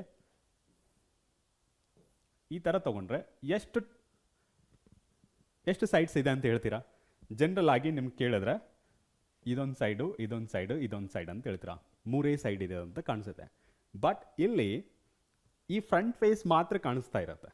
ಓಕೆನಾ? ಫ್ರಂಟ್ ಫೇಸ್ ಮಾತ್ರ ಕಾಣಿಸ್ತಾ ಇರುತ್ತೆ. ಇಲ್ಲೊಂದು ಅಂತ ಹೇಳ್ತೀರಾ, ಇದು, ಆಮೇಲೆ ಸೈಡ್ಗೊಂದು, ಈ ಸೈಡ್ಗೊಂದು ಅಂತ ಹೇಳ್ತೀರಾ. ಓಕೆ, ಸೊ ಎಷ್ಟಾಯಿತು? 3 ಆಯಿತು. ಬಟ್ ಬ್ಯಾಕ್ ಸೈಡಲ್ಲೂ ಒಂದಿರುತ್ತಲ್ವಾ? ಓಕೆ, ಬ್ಯಾಕ್ ಸೈಡಲ್ಲೂ ಒಂದಿರುತ್ತೆ. ಈ ಕಡೆ ಒಂದು, ಈ ಕಡೆ ಒಂದು, ಕೆಳಗಡೆ ಒಂದು, ಹಿಂದುಗಡೆ ಒಂದು, ಮತ್ತು ಮುಂದುಗಡೆ ಒಂದು. ಟೋಟಲ್ ಎಷ್ಟು ಫೇಸಸ್ ಆಯಿತು? ಟೋಟಲ್ 5 ಫೇಸ್ ಅಲ್ವಾ? 5 ಫೇಸಸ್. ಸೊ ಇಲ್ಲಿ ನಾನು ಐಡೆಂಟಿಫೈ ಮಾಡಿದ್ರೆ ಇದೊಂದು ಫೇಸ್ ಆಗುತ್ತೆ, ಇದೊಂದು ಫೇಸ್ ಆಗುತ್ತೆ, ಇದೊಂದು ಫೇಸ್ ಆಗುತ್ತೆ, ಹಿಂದುಗಡೆ ಇರೋದು ಒಂದು ಫೇಸು ಮತ್ತು ಮುಂದುಗಡೆ ಇರೋದು ಇನ್ನೊಂದು ಫೇಸ್. ಓಕೆ, ಸೊ ಟೋಟಲ್ ಇಲ್ಲಿ 5 ಸರ್ಫೇಸಸ್ ಇದೆ. ಓಕೆ, ನೀವು ನೋಡ್ಬೋದು ಈ 1, 2, 3 ಯಾವ ಶೇಪಲ್ಲಿದೆ? ರೆಕ್ಟ್ಯಾಂಗಲ್ ಶೇಪಲ್ಲಿದೆ. ನೋಡಬೇಕಿದ್ರೆ ರೆಕ್ಟ್ಯಾಂಗಲ್ ಶೇಪಲ್ಲಿದೆ. ಮತ್ತು ಈ ಮುಂದ್ಗಡೆ 4 ಮತ್ತು 5 ಮುಂದ್ಗಡೆ ಮತ್ತು ಹಿಂದ್ಗಡೆ ಯಾವ ಥರ ಇದೆ? ಯಾವ ಶೇಪಲ್ಲಿದೆ? Triangle shape. ಓಕೆ, ಸೊ ಇಲ್ಲಿ ಟೋಟಲ್ 5 ಫೇಸಸ್. ಔಟ್ ಆಫ್ 5 ಫೇಸಸಲ್ಲಿ 3 rectangle faces, 2 triangular faces. So ಅದರಿಂದ ಈ ಪ್ರಿಸಮ್ನ ಏನಂತ ಕರೀತಾರಂತಂದರೆ ಇದು it is a made up of glass. Okay, glass ಹೇಗಿರುತ್ತೆ? ಟ್ರಾನ್ಸ್ಪರೆಂಟ್ ಆಗಿರುತ್ತೆ. ಅದರಿಂದ ಪ್ರಿಸಮ್ನ ಹೇಗೆ ಡಿಫೈನ್ ಮಾಡ್ತಾರಂತಂದರೆ prism it is a transparent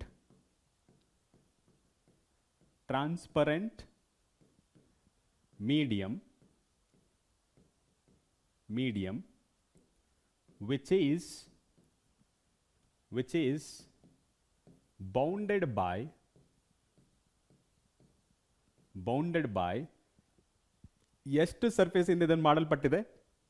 5 surfaces. Bounded by 5 plane surfaces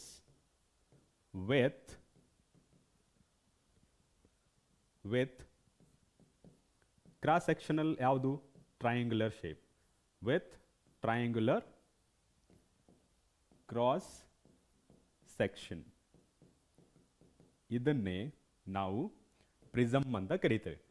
ಇಲ್ಲಿ ಎ, ಇಲ್ಲಿ ಬಿ, ಇಲ್ಲಿ ಸಿ ಅಷ್ಟೇ. ನಾವು ಎಕ್ಸ್ಪ್ಲೈನ್ ಮಾಡೋಕ್ಕೆ ಈ ಥರ ಡಯಾಗ್ರಾಮ್ ಕನ್ಸಿಡರ್ ಮಾಡ್ತೀವಿ, ಈ ಥರ ಅಲ್ಲ. ಅರ್ಥ ಆಯ್ತಾ? ಸೊ ಇಷ್ಟು ಪ್ರಿಸಮ್ ಬಗ್ಗೆ ಆಯಿತು.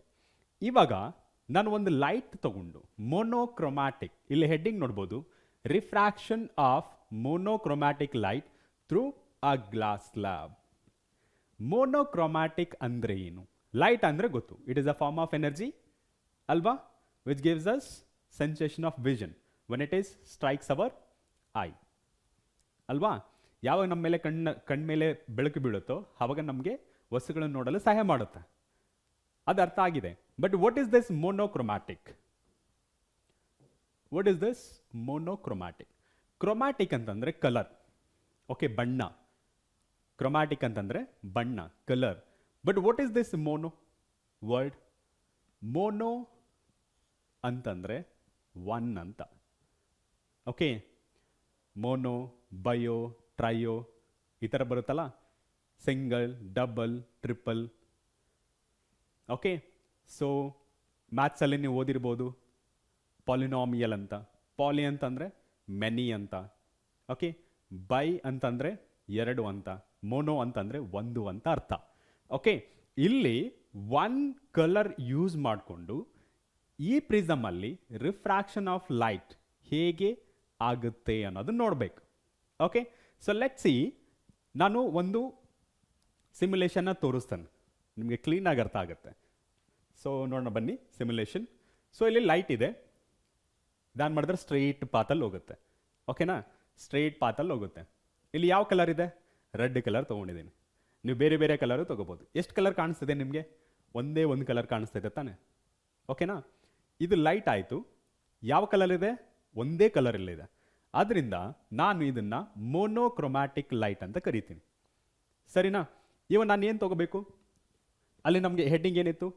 The refraction of a monochromatic light through glass prism. ಇವಾಗ ನಮ್ಮ ಪ್ರಿಸಮ್ ತೊಗೋತೀನಿ. ಇಲ್ಲಿ ನಾನು ಪ್ರಿಸಮ್ ತೊಗೊಂಡೆ. ಓಕೆ, ಇಲ್ಲೇನಾಯಿತು? ಎಷ್ಟು ಫೇಸಸ್ ಇದೆ ಪ್ರಿಸಮ್ಗೆ? 5. ಟೋಟಲ್ 5 ಪ್ಲೇನ್ ಸರ್ಫೇಸಸ್ ಇದೆ. ಬಟ್ ಫೇಸಸ್ ತೊಗೊಂಡ್ರೆ, ಅಂದರೆ ಫೇಸಸ್ ಅಂದರೆ ಲೈಟ್ ಯಾವ ಸರ್ಫೇಸ್ ಮೂಲಕ ಹೋಗುತ್ತೆ ಅನ್ನೋದನ್ನು ಫೇಸಸ್ ಅಂತ ಕನ್ಸಿಡರ್ ಮಾಡ್ತೀವಿ. ಓಕೆ, ಇದನ್ನು ಎ, ಇದನ್ನು ಬಿ, ಇದನ್ನು ಸಿ ಅಂತ ಕನ್ಸಿಡರ್ ಮಾಡಿದ್ರೆ ಎ ಬಿ 1 ಫೇಸ್ ಆಗುತ್ತೆ, ಎ ಸಿ 1 ಫೇಸ್ ಆಗುತ್ತೆ. ಈ ಕೆಳಗಡೆ ಬಿ ಸಿ ಅಂತ ತೊಗೊಂಡ್ರೆ ಅದು ಬೇಸ್ ಆಫ್ ದ ಪ್ರಿಸಮ್ ಆಗುತ್ತೆ. ಓಕೆನಾ? ಸೊ ನೋಡೋಣ, ಈ ಲೈಟ್ನ ಸ್ವಲ್ಪ ಆ್ಯಂಗಲ್ ಬೇರೆ ಮಾಡ್ತೀನಿ.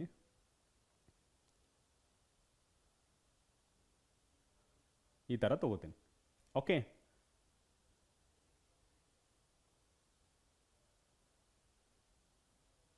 ಈ ಥರ ತೊಗೊಳ್ತೀನಿ. ಇಲ್ಲಿ ನೋಡ್ಬೋದು ನೀವು, ಇಲ್ಲಿ ಯಾವ ಫಿನಾಮಿನಾ ಆಫ್ ಲೈಟ್ ಆಗ್ತಿದೆ? ರಿಫ್ರಾಕ್ಷನ್ ಆಗ್ತಿದೆನಾ, ರಿಫ್ಲೆಕ್ಷನ್ ಆಗ್ತಿದೆನಾ? ರಿಫ್ಲೆಕ್ಷನ್ ಅಂದರೆ ಗೊತ್ತು, ಆ ಲೈಟ್ ರೇ ಬಿದ್ದ ತಕ್ಷಣ ನಮಗೆ ಆ ಲೈಟ್ ರೇ ಹಿಂದೆ ಬರಬೇಕು, into the same medium. Light should come into the same medium. Okay, after striking the surface. ಇಲ್ಲೇನಾಗ್ತಿದೆ? ಈ ಗ್ಲಾಸ್ ಸರ್ಫೇಸ್ ಫಸ್ಟ್ ಫೇಸ್ ಏನಿದೆಯಲ್ಲ, ಈ ಫಸ್ಟ್ ಫೇಸ್ ಸ್ಟ್ರೈಕ್ ಆದ ತಕ್ಷಣ ಇಲ್ಲಿ ನೋಡಿ, ಇದು ಗ್ಲಾಸ್ ಪ್ರಿಸಮ್ ಇಲ್ಲ ಅಂತಂದರೆ ಸ್ಟ್ರೇಟ್ ಆಗಿ ಹೋಗುತ್ತೆ. ಓಕೆ, ಸ್ಟ್ರೇಟ್ ಆಗಿ ಹೋಗುತ್ತೆ. ಬಟ್ ಏನು ಮಾಡ್ತೀನಿ ನಾನು, ಈ ಗ್ಲಾಸ್ ಪ್ರಿಸಮ್ನ ಮಧ್ಯೆ ತರ್ತೀನಿ. ಮಧ್ಯೆ ತಂದ ತಕ್ಷಣ ಈ ಸ್ಟ್ರೇಟ್ ಪಾತ್ ಬೆಂಡ್ ಆಯಿತು. ಓಕೆ, ಇದು ಸ್ಟ್ರೇಟ್ ಪಾತ್ ಈ ಥರ ಹೋಗಬೇಕಿತ್ತು. ಬಟ್ ಏನಾಗ್ತದೆ? ಈ ಥರ ಹೋಗುತ್ತೆ. ಈ ಆ್ಯಂಗಲ್ ಏನಿದೆಯಲ್ಲ, ಫಸ್ಟ್ ಲೈನ್ಗೆ ಮತ್ತು ಈ ಲೈನ್ಗೆ ಆ್ಯಂಗಲ್ ಫಾರ್ಮ್ ಆಗುತ್ತಲ್ವ, ಈ ಥರ ಆಗುತ್ತೆ. ಈ ಥರ ಆದಾಗ ಆ್ಯಂಗಲ್ ಫಾರ್ಮ್ ಆಗುತ್ತಲ್ಲ, ಆ ಆ್ಯಂಗಲ್ನೇ ಡಿವಿಯೇಷನ್ ಅಂತ ಕರಿತೀವಿ ಈ ಪ್ರಿಸಮ್ಗೆ. ಓಕೆ, ಸೊ ಇಲ್ಲಿ ಡಿವಿಯೇಷನ್ ಆಗ್ತದೆ ಪ್ಲಸ್ ರಿಫ್ರಾಕ್ಷನೂ ಆಗ್ತದೆ. ರಿಫ್ರಾಕ್ಷನ್ ಎಷ್ಟು ಟೈಮ್ಸ್ ಆಗ್ತದೆ ನೋಡೋಣ. ಫಸ್ಟ್ ಫೇಸಲ್ಲಿ 1 ಟೈಮ್ ರಿಫ್ರಾಕ್ಷನ್ ಆಗುತ್ತೆ, ಸೆಕೆಂಡ್ ಫೇಸಲ್ಲಿ 2nd ಟೈಮ್ ರಿಫ್ರಾಕ್ಷನ್ ಆಗ್ತದೆ. ಅಂದರೆ ಪ್ರಿಸಮ್ ಅಲ್ಲಿ ಲೈಟ್ ಪಾಸ್ ಆದರೆ 2 ಫೇಸಸ್ ಅಲ್ಲಿ ರಿಫ್ರಾಕ್ಷನ್ ಆಗುತ್ತೆ, ವಕ್ರೀಭವನ ಆಗುತ್ತೆ. ಓಕೆ, ಅದು ಎ ಬಿ ಫೇಸ್ ಅಲ್ಲಿ ಮತ್ತೆ ಎ ಸಿ ಫೇಸ್ ಅಲ್ಲಿ ಆಗುತ್ತೆ. ಮತ್ತೆ ಹಾಗೆ ನೀವು ಒಂದು ಅಬ್ಸರ್ವ್ ಮಾಡ್ಬೋದು, after coming out from the prism, ಯಾವಾಗ ಲೈಟ್ ರೇ ಆಚೆ ಬರುತ್ತೋ ಅದು ಬೆಂಡಿಂಗ್ ಟುವರ್ಡ್ಸ್ ದ ಬೇಸ್. ಅದು ಕ್ಲೀನಾಗಿ ಅರ್ಥ ಮಾಡ್ಕೊಳ್ಳಿ, ಬೆಂಡಿಂಗ್ ಟುವರ್ಡ್ಸ್ ದ ಬೇಸ್. ಓಕೆನಾ? ಸೊ ಇಲ್ಲಿ ಇಷ್ಟ ಆಯಿತು. ಇದು ಸಿಮ್ಯುಲೇಷನ್ ಪ್ರಕಾರ ನೋಡಿ, ಇದು ಯಾವುದಾದ್ರ ಮೇಲೆ ಡಿಪೆಂಡ್ ಆಗುತ್ತೆ, ಈ ರಿಫ್ರಾಕ್ಷನ್ ಆಫ್ ಲೈಟ್ ಯಾವ ಫಿನಾಮಿನನ್ ಮೇಲೆ ಡಿಪೆಂಡ್ ಆಗುತ್ತೆ. ಅಂದರೆ ಇವಾಗ ನೋಡಿ, ನಾನು ರೆಡ್ ಕಲರ್ ಯೂಸ್ ಮಾಡಿದ್ದೀನಿ, ನನಗೆ ಈ ಥರ ಕಾಣಿಸ್ತಾ ಇದೆ. ಇವಾಗ ಕ್ಲೀನಾಗಿ ಸ್ವಲ್ಪ ನೀಟಾಗಿ ನೋಡಿ, ಕಲರ್ ಚೇಂಜ್ ಮಾಡ್ತೀನಿ, ಏನಾದರೂ ಬೆಂಡಿಂಗ್ ಆಫ್ ಲೈಟ್ ಆಗ್ತದಾ ಅಂತ ನೋಡಿ.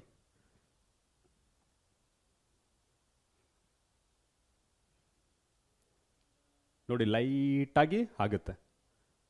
ಫಸ್ಟ್ ನೋಡಿ, ರೆಡ್ ಕಲರ್, ಈ ಲೈನ್ ಏನಿದೆಯಲ್ಲ ಕೆಳಗಡೆ ಹೋಗುತ್ತಾ ಮೇಲ್ಗಡೆ ಹೋಗುತ್ತಾ ಅಥವಾ ಸೇಮ್ ಪ್ಲೇಸಲ್ಲಿ ಇರುತ್ತಾ ಅಂತ ನೀವು ಅಬ್ಸರ್ವ್ ಮಾಡಬೇಕು. ಓಕೆನಾ? ಸೊ ನೋಡಿ, ನಾನು ಕಲರ್ ಚೇಂಜ್ ಮಾಡ್ತಾ ಇದ್ದೀನಿ. ಎಸ್, ಸ್ಮಾಲ್ ಚೇಂಜ್ ಆಗ್ತದೆ. ಡೈರೆಕ್ಟ್ ನೋಡಿದ್ರೆ ಅರ್ಥ ಆಗಲ್ಲ, ಸ್ವಲ್ಪ ಅದನ್ನು ನೋಡ್ತಾನೇ ಇರಿ, ಅದು ಕೆಳಗಡೆ ಬರ್ತಾ ಇದೆ, ನೋಡ್ತಾ ಇರಿ. ಇವಾಗ ನಾನು ಈ ಕಡೆ ಮೂವ್ ಮಾಡ್ತೀನಿ, ಅಂದರೆ ವೈಲೆಟ್ ಕಲರಿಂದ ರೆಡ್ ಕಲರ್ಗೆ ಮೂವ್ ಮಾಡ್ತಾ ಇದ್ದೀನಿ. ಏನಾಗುತ್ತೆ ನೋಡಿ, ಸ್ವಲ್ಪ ಮೇಲೆ ಹೋಗ್ತಿದೆ ತಾನೆ, ಈ ರೇ ಅಬ್ಸರ್ವ್ ಮಾಡಬೇಕು, ಮೇಲ್ಗಡೆ ಹೋಗ್ತಿದೆ ತಾನೆ. ಅಂದರೆ ಈ refraction of light through glass prism depends on wave length of light. Wave length of light nothing but ಇದು ಕಲರ್ ಮೇಲೆ ಡಿಪೆಂಡ್ ಆಗುತ್ತೆ. ಓಕೆನಾ? ಈ ಕಲರ್ ಮೇಲೆ ಡಿಪೆಂಡ್ ಆಗುತ್ತೆ. ನೀವು ನೋಡ್ಬೋದು, ರೆಡ್ ಕಲರ್ಗೆ ಕಮ್ಮಿ ಬೆಂಡ್ ಆಗ್ತದೆ. ಓಕೆ, ರೆಡ್ ಕಲರ್ಗೆ ಕಮ್ಮಿ ಬೆಂಡ್ ಆಗ್ತದೆ. ಅದೇ ನೋಡಿ, ಮಿಕ್ಕಿದ ಕಲರ್ಗೆ ಜಾಸ್ತಿ ಬೆಂಡ್ ಆಗ್ತದೆ. ತುಂಬ ಜಾಸ್ತಿ ಬೆಂಡ್ ಆಗ್ತಿರೋದು ಈ ವೈಲೆಟ್ ಕಲರ್ಗೆ. ಓಕೆ, ನೇರಳೆ ಬಣ್ಣ. ಓಕೆ, ನೇರಳೆ ಬಣ್ಣಗೆ ಜಾಸ್ತಿ ಬೆಂಡ್ ಆಗ್ತದೆ. ಅದೇ ರೆಡ್ ಕಲರ್ಗೆ ಕಮ್ಮಿ ಬೆಂಡ್ ಆಗ್ತದೆ. ಓಕೆ, ಸೊ ಫಸ್ಟ್ ಥಿಂಗ್ ಏನಪ್ಪ ಅಂತಂದರೆ, ಈ ಡಿವಿಯೇಷನ್ ಇದೆಯಲ್ಲ, it depends on first condition ಅಂದರೆ ಕಲರ್ ಆಫ್ ದ ಲೈಟ್ ಅಥವಾ ವೇವ್ ಲೆಂತ್ ಅಂತ ಕರಿಬೋದು, ವೇವ್ ಲೆಂತ್ ಆಫ್ ಲೈಟ್. ನೀವು ಕೇಳ್ಬೋದು, ಇಲ್ಲಿ ಯಾಕೆ ರೆಡ್ ಕಲರ್ ಕಮ್ಮಿ ಬೆಂಡ್ ಆಗುತ್ತೆ, ವೈಲೆಟ್ ಕಲರ್ ಜಾಸ್ತಿ ಬೆಂಡ್ ಆಗುತ್ತೆ ಅಂತ. ಇಲ್ಲಿ ರೆಡ್ ಕಲರ್ ಏನಿದೆಯಲ್ಲ, it has highest wavelength compared to visible colours. Visible colours ಅಂತಂದರೆ ಯಾವುದು? ವಿಸಿಬಲ್ ರೇಂಜ್ ಏನು? 400 ನ್ಯಾನೋಮೀಟರ್ ಟು 800 ನ್ಯಾನೋಮೀಟರ್. ಈ 400 ನ್ಯಾನೋಮೀಟರ್ ಟು 800 ನ್ಯಾನೋಮೀಟರ್ ಏನಿದೆ, ಇದನ್ನು ಈ ಥರನೂ ಹೇಳ್ತಾರೆ, 4000 angstrom to 8000 angstrom. Different units, but range will be same. Okay, so 400 to 800 nanometre ಅಂತಲೂ ಹೇಳ್ಬೋದು, ಅಥವಾ 4000 ಆಂಗ್ಸ್ಟ್ರಮ್ ಟು 8000 ಆಂಗ್ಸ್ಟ್ರಮ್ ಅಂತಲೂ ಕರಿಬೋದು. ಓಕೆ, ನಾವು ನೋಡೋ ಬೆಳಕು ಯಾವ ರೇಂಜಲ್ಲಿರುತ್ತೆ ಅಂದರೆ 4000 to 8000 angstrom, or else 400 nanometre to 800 nanometre, ಈ ಥರನೂ ಹೇಳ್ಬೋದು. ಇದು ನೀವು ನೋಡ್ಬೋದು, 400 ಟು 800 ನ್ಯಾನೋಮೀಟರ್ ಏನಿದೆಯಲ್ಲ, it is different for different colour of a light. ಅರ್ಥ ಆಯ್ತಾ? ಸೊ ಅದರಿಂದ ಈ ರೆಡ್ ಕಲರ್ ಏನಿದೆ ಅದಕ್ಕೆ ವೇವ್ ಲೆಂತ್ ಜಾಸ್ತಿ ಇರುತ್ತೆ, ಅದರಿಂದ ಕಮ್ಮಿ ಬೆಂಡ್ ಆಗುತ್ತೆ. ಓಕೆ, ಯಾವ ಕಲರ್ ವೇವ್ ಲೆಂತ್ ಕಮ್ಮಿ ಇರುತ್ತೆ? ವೈಲೆಟ್. ಅದರಿಂದ ಇದು ಜಾಸ್ತಿ ಬೆಂಡ್ ಆಗುತ್ತೆ. ಕಮ್ಮಿ ಇರೋದಕ್ಕೆ ಜಾಸ್ತಿ ಬೆಂಡಿಂಗ್, ವೇವ್ ಲೆಂತ್ ಜಾಸ್ತಿ ಇರೋದಕ್ಕೆ ಕಮ್ಮಿ ಬೆಂಡಿಂಗ್, ಯೂನಿವರ್ಸಲಿ ಪ್ರಪೋರ್ಷನಲ್. ಜಾಸ್ತಿ ವೇವ್ ಲೆಂತ್ ಇದ್ರೆ ಕಮ್ಮಿ ಬೆಂಡ್ ಆಗುತ್ತೆ, ಅದಕ್ಕೆ ಕಮ್ಮಿ ವೇವ್ ಲೆಂತ್ ಇದ್ರೆ ಜಾಸ್ತಿ ಬೆಂಡ್ ಆಗುತ್ತೆ. ಅರ್ಥ ಆಯ್ತಾ? ಒನ್ ಕಂಡೀಷನ್ ಆಯಿತು. It is depends on this deviation depends on first ಏನಂತಂದರೆ ಕಲರ್ ಆಫ್ ದ ಲೈಟ್ ಅಥವಾ wave length of the light. ಸರಿನಾ? ನೆಕ್ಸ್ಟ್ ಇಲ್ಲಿ ನೋಡಿ, ನಾನು ಈ ಗ್ಲಾಸ್ ಪ್ರಿಸಮ್ನ ರಿಫ್ರಾಕ್ಟಿವ್ ಇಂಡೆಕ್ಸ್ ಗ್ಲಾಸ್ ಅಂತ ಇಟ್ಕೊಂಡಿದ್ದೀನಿ. ಓಕೆ, ನಾನು ಈ ರಿಫ್ರಾಕ್ಟಿವ್ ಇಂಡೆಕ್ಸ್ನ ಚೇಂಜ್ ಮಾಡಿದ್ರೆ ಈ ಡಿವಿಯೇಷನ್ ಏನಾದರೂ, ಲೈಟ್ ಏನಾದರೂ ಕೆಳಗಡೆ ಮೇಲ್ಗಡೆ ಆಗುತ್ತಾ ನೋಡೋಣ. ಎಸ್, ನೋಡಿ, ರಿಫ್ರಾಕ್ಟಿವ್ ಇಂಡೆಕ್ಸ್ ಜಾಸ್ತಿ ಮಾಡ್ತಾ ಇದ್ದೀನಿ, ಅದು ಕೆಳಗಡೆ ಬೆಂಡ್ ಆಗ್ತದೆ. ಅದೇ ನಾನು ರಿಫ್ರಾಕ್ಟಿವ್ ಇಂಡೆಕ್ಸ್ ಕಮ್ಮಿ ಮಾಡ್ತೇನೆ, ನೋಡೋಣ ಅದು ಯಾವ ಥರ ಚೇಂಜ್ ಆಗುತ್ತೆ. ಓಕೆ, ಇಲ್ಲಿ ರಿಫ್ರಾಕ್ಟಿವ್ ಇಂಡೆಕ್ಸ್ ಕಮ್ಮಿ ಇದ್ದರೆ ಇದು ಕಮ್ಮಿ ಬೆಂಡ್ ಆಗುತ್ತೆ, ಜಾಸ್ತಿ ರಿಫ್ರಾಕ್ಟಿವ್ ಇಂಡೆಕ್ಸ್ ಇದ್ದರೆ ಜಾಸ್ತಿ ಬೆಂಡ್ ಆಗುತ್ತೆ. ನೀವು ನೋಡ್ಬೋದು, ನೋಡಿ ಇದು ಕಮ್ಮಿ, ಇದು ಏರ್ಗೆ ಸ್ಟ್ರೇಟ್ ಆಗಿ ಹೋಗುತ್ತೆ. ಅದೇ ರಿಫ್ರಾಕ್ಟಿವ್ ಇಂಡೆಕ್ಸ್ ಹೆಚ್ಚಾದಂಗೆಲ್ಲ ನಿಮ್ಗೆ ನೋಡಿ ಬೆಂಡಿಂಗ್ ಜಾಸ್ತಿ ಆಗ್ತಾನೇ ಹೋಗುತ್ತೆ. ಇದು ವಾಟರ್ಗೆ. ಓಕೆ, ಇದು ಏರ್ಗೆ ಸ್ಟ್ರೇಟ್ ಪಾತಲ್ಲಿ ಹೋಗುತ್ತೆ, ನೋಡಿ ನಾನು ವಾಟರ್ಗೆ ಮೂವ್ ಮಾಡ್ತಾ ಇದ್ದೀನಿ, ರಿಫ್ರಾಕ್ಟಿವ್ ಇಂಡೆಕ್ಸ್ ಜಾಸ್ತಿ ಆದಂಗೆಲ್ಲ ಬೆಂಡಿಂಗ್ ಜಾಸ್ತಿ ಆಗ್ತದೆ. ಇವಾಗ ವಾಟರ್ಗೆ ಈ ಥರ ಹೋಗುತ್ತೆ ಸ್ಟ್ರೈಟ್ ಲೈನಲ್ಲಿ, ಅಂದರೆ ಬೆಂಡ್ ಆಗಿದೆ ಈ ಥರ ಕಾಣಿಸುತ್ತೆ. ನೆಕ್ಸ್ಟ್ ರಿಫ್ರಾಕ್ಟಿವ್ ಇಂಡೆಕ್ಸ್ ಹೆಚ್ಚಿಗೆ ಮಾಡ್ತಾನೆ ಹೋಗ್ತೀನಿ, ಇವಾಗ ಗ್ಲಾಸ್ ಈ ಥರ ಬೆಂಡ್ ಆಗ್ತದೆ. ಇನ್ನು ರಿಫ್ರಾಕ್ಟಿವ್ ಇಂಡೆಕ್ಸ್ ಜಾಸ್ತಿ ಮಾಡ್ತೀನಿ, ನೋಡಿ ಬೆಂಡಿಂಗ್ ಜಾಸ್ತಿ ಆಗುತ್ತೆ. ಸೊ ಎರಡು ಕಂಡೀಷನ್ ಆಯಿತು. ಒಂದು ಕಲರ್ ಆಫ್ ದ ಲೈಟ್ ಮೇಲೆ ಡಿಪೆಂಡ್ ಆಗುತ್ತೆ ಈ ಡಿವಿಯೇಷನ್. ಓಕೆ, ನೆಕ್ಸ್ಟ್ ಏನಾಗುತ್ತೆ, ರಿಫ್ರಾಕ್ಟಿವ್ ಇಂಡೆಕ್ಸ್ ಮೇಲೆ ಡಿಪೆಂಡ್ ಆಗುತ್ತೆ. ಓಕೆನಾ? ಸೊ ನೆಕ್ಸ್ಟ್ ನಾನು ಏನು ಮಾಡ್ತೀನಪ್ಪ ಅಂತಂದರೆ, ಈ ಆ್ಯಂಗಲ್ ಆಫ್ ಇನ್ಸಿಡೆನ್ಸ್ನ, ಇಲ್ಲಿ ಆ್ಯಂಗಲ್ ಆಫ್ ಇನ್ಸಿಡೆನ್ಸ್ ಗೊತ್ತಾನೆ, the angle between normal and incident ray, ಇಲ್ಲಿ ನಾರ್ಮಲ್ ಆಗುತ್ತೆ ಈ ಕಡೆ ಇಲ್ಲಿ.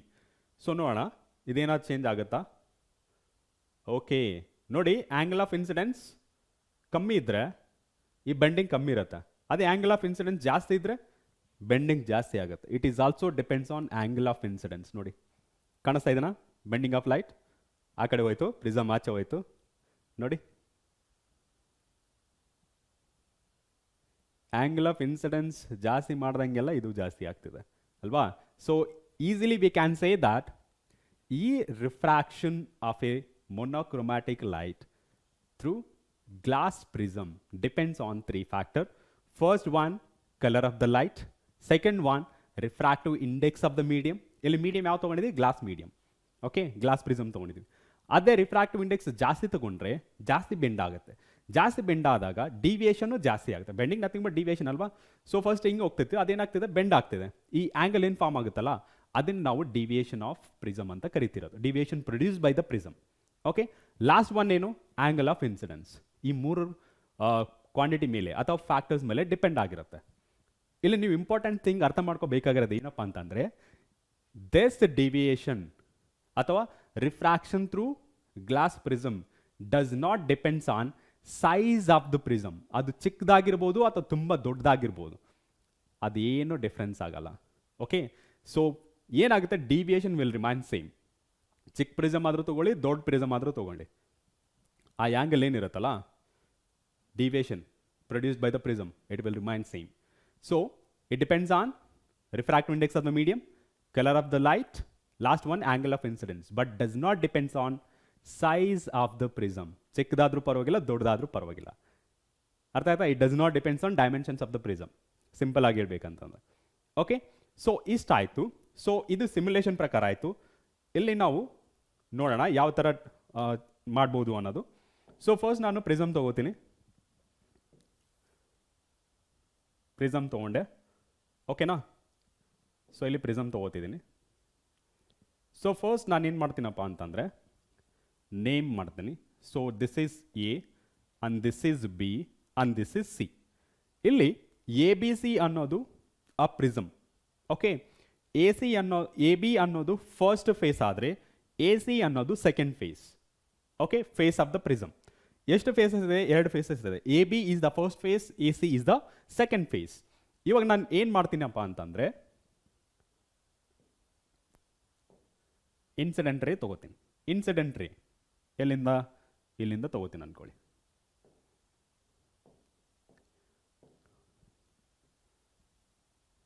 ಕಲರ್ ಬೇರೆ ತೊಗೊಳ್ಳೋಣ.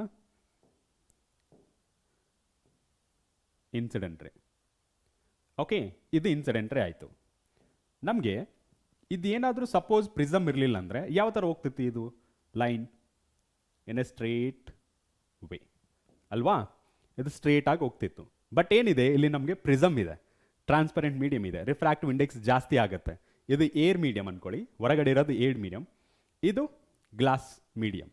ಓಕೆ, ಇವಾಗ ಏನಾಗುತ್ತೆ ಅಪ್ಪ ಅಂತಂದರೆ, ಇಲ್ಲಿ ನಾರ್ಮಲ್ ಒಂದು ಡ್ರಾ ಮಾಡೋಣ. ನಾರ್ಮಲ್.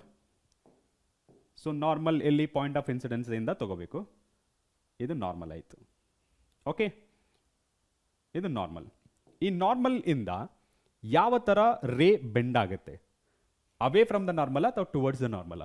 ನಿಮಗೆ ಗೊತ್ತಿದೆ ಬೇಸಿಕ್ಸ್. ಯಾವಾಗ ರೇರರ್ ಮೀಡಿಯಮಿಂದ ಡೆನ್ಸರ್ ಮೀಡಿಯಮ್ಗೆ ಬರುತ್ತೋ ರೇ of light bends towards the normal. ಅದೇ ಡೆನ್ಸರ್ ಮೀಡಿಯಮಿಂದ ರೇರರ್ ಮೀಡಿಯಮ್ಗೆ ಹೋಗುತ್ತೋ ಅವಾಗ ಅವೇ ಫ್ರಮ್ ದ ನಾರ್ಮಲ್. ಆ ಕಾನ್ಸೆಪ್ಟ್ ನಾವು ಆಲ್ರೆಡಿ ಡಿಸ್ಕಸ್ ಮಾಡಿದ್ವಿ. ಸೊ ಅದರಿಂದ ನಾನು ಇಲ್ಲೇನು ಮಾಡ್ತೀನಿ ಅಂತಂದರೆ, towards the normal,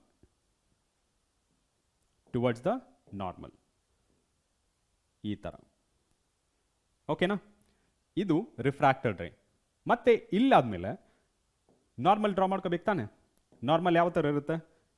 at the point of incidence it is the perpendicular drawn to the surface with separating two medium. ಈ ಥರ ಇರುತ್ತೆ. ಓಕೆನಾ, ಕಾಣಿಸ್ತಿದೆನಾ?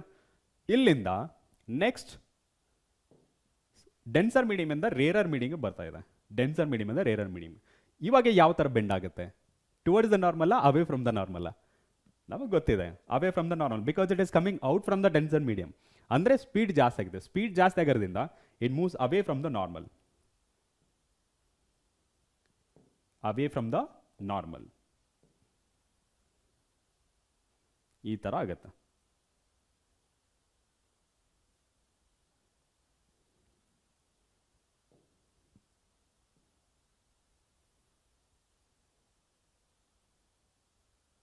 away from the normal.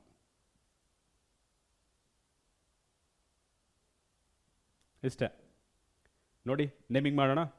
So first one, this is incident ರೇ, ದಿಸ್ ಈಸ್ ರಿಫ್ರಾಕ್ಟೆಡ್ ರೇ and this is emergent ರೇ. E ಅಂತ mention ಮಾಡಿದ್ದೀನಿ. E ಅಂತಂದರೆ ಎಮರ್ಜೆಂಟ್ ರೇ ಅಂತ. ಓಕೆ, ಸೊ ಇದು ನಾರ್ಮಲ್ ಒನ್. ಯಾಕೆಂದರೆ ನಾರ್ಮಲ್ ಒನ್ ಅಂತ ಯಾಕೆ ಕರಿತೀನಿ? Because it is on the first surface, first phase. ಇದು ನಾರ್ಮಲ್ 2. ಓಕೆನಾ? ಇದು ಒರಿಜಿನಲ್ ಇನ್ಸಿಡೆಂಟ್ ರೇ, ಒರಿಜಿನಲ್ ಇನ್ಸಿಡೆಂಟ್ ರೇ. ಓಕೆನಾ? ಸೊ ನೋಡಿ, ಇಲ್ಲಿ ಏನಾಗ್ತಿದೆಯಲ್ಲ, ಇದನ್ನ reverse path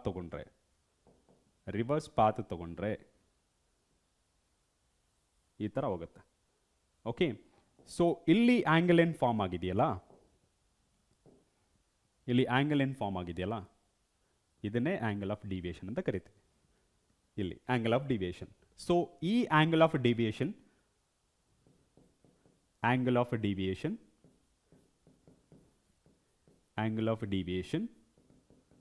depends on first point ಏನಪ್ಪ ಅಂತಂದ್ರೆ color of the light. Okay, so next one, refractive index of the material. Refractive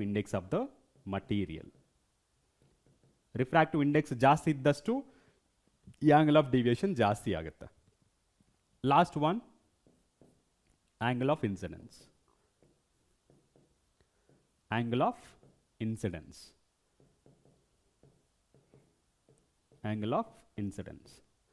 ಇಷ್ಟು ತಿಳ್ಕೊಂಡ್ರೆ ಸಾಕು. ಓಕೆನಾ? ಈ 3 ಫ್ಯಾಕ್ಟರ್ ತುಂಬ ಇಂಪಾರ್ಟೆಂಟ್. ಇಲ್ಲಿ ನಿಮಗೆ ಒಂದು ಇಂಪಾರ್ಟೆಂಟ್ ಫ್ಯಾಕ್ಟರ್ ಏನಪ್ಪ ಅಂತಂದರೆ, it does not depends on deviation, does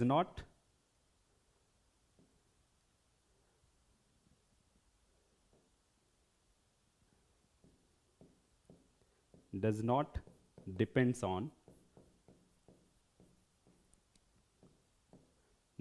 on size of the prism or dimension of the prism.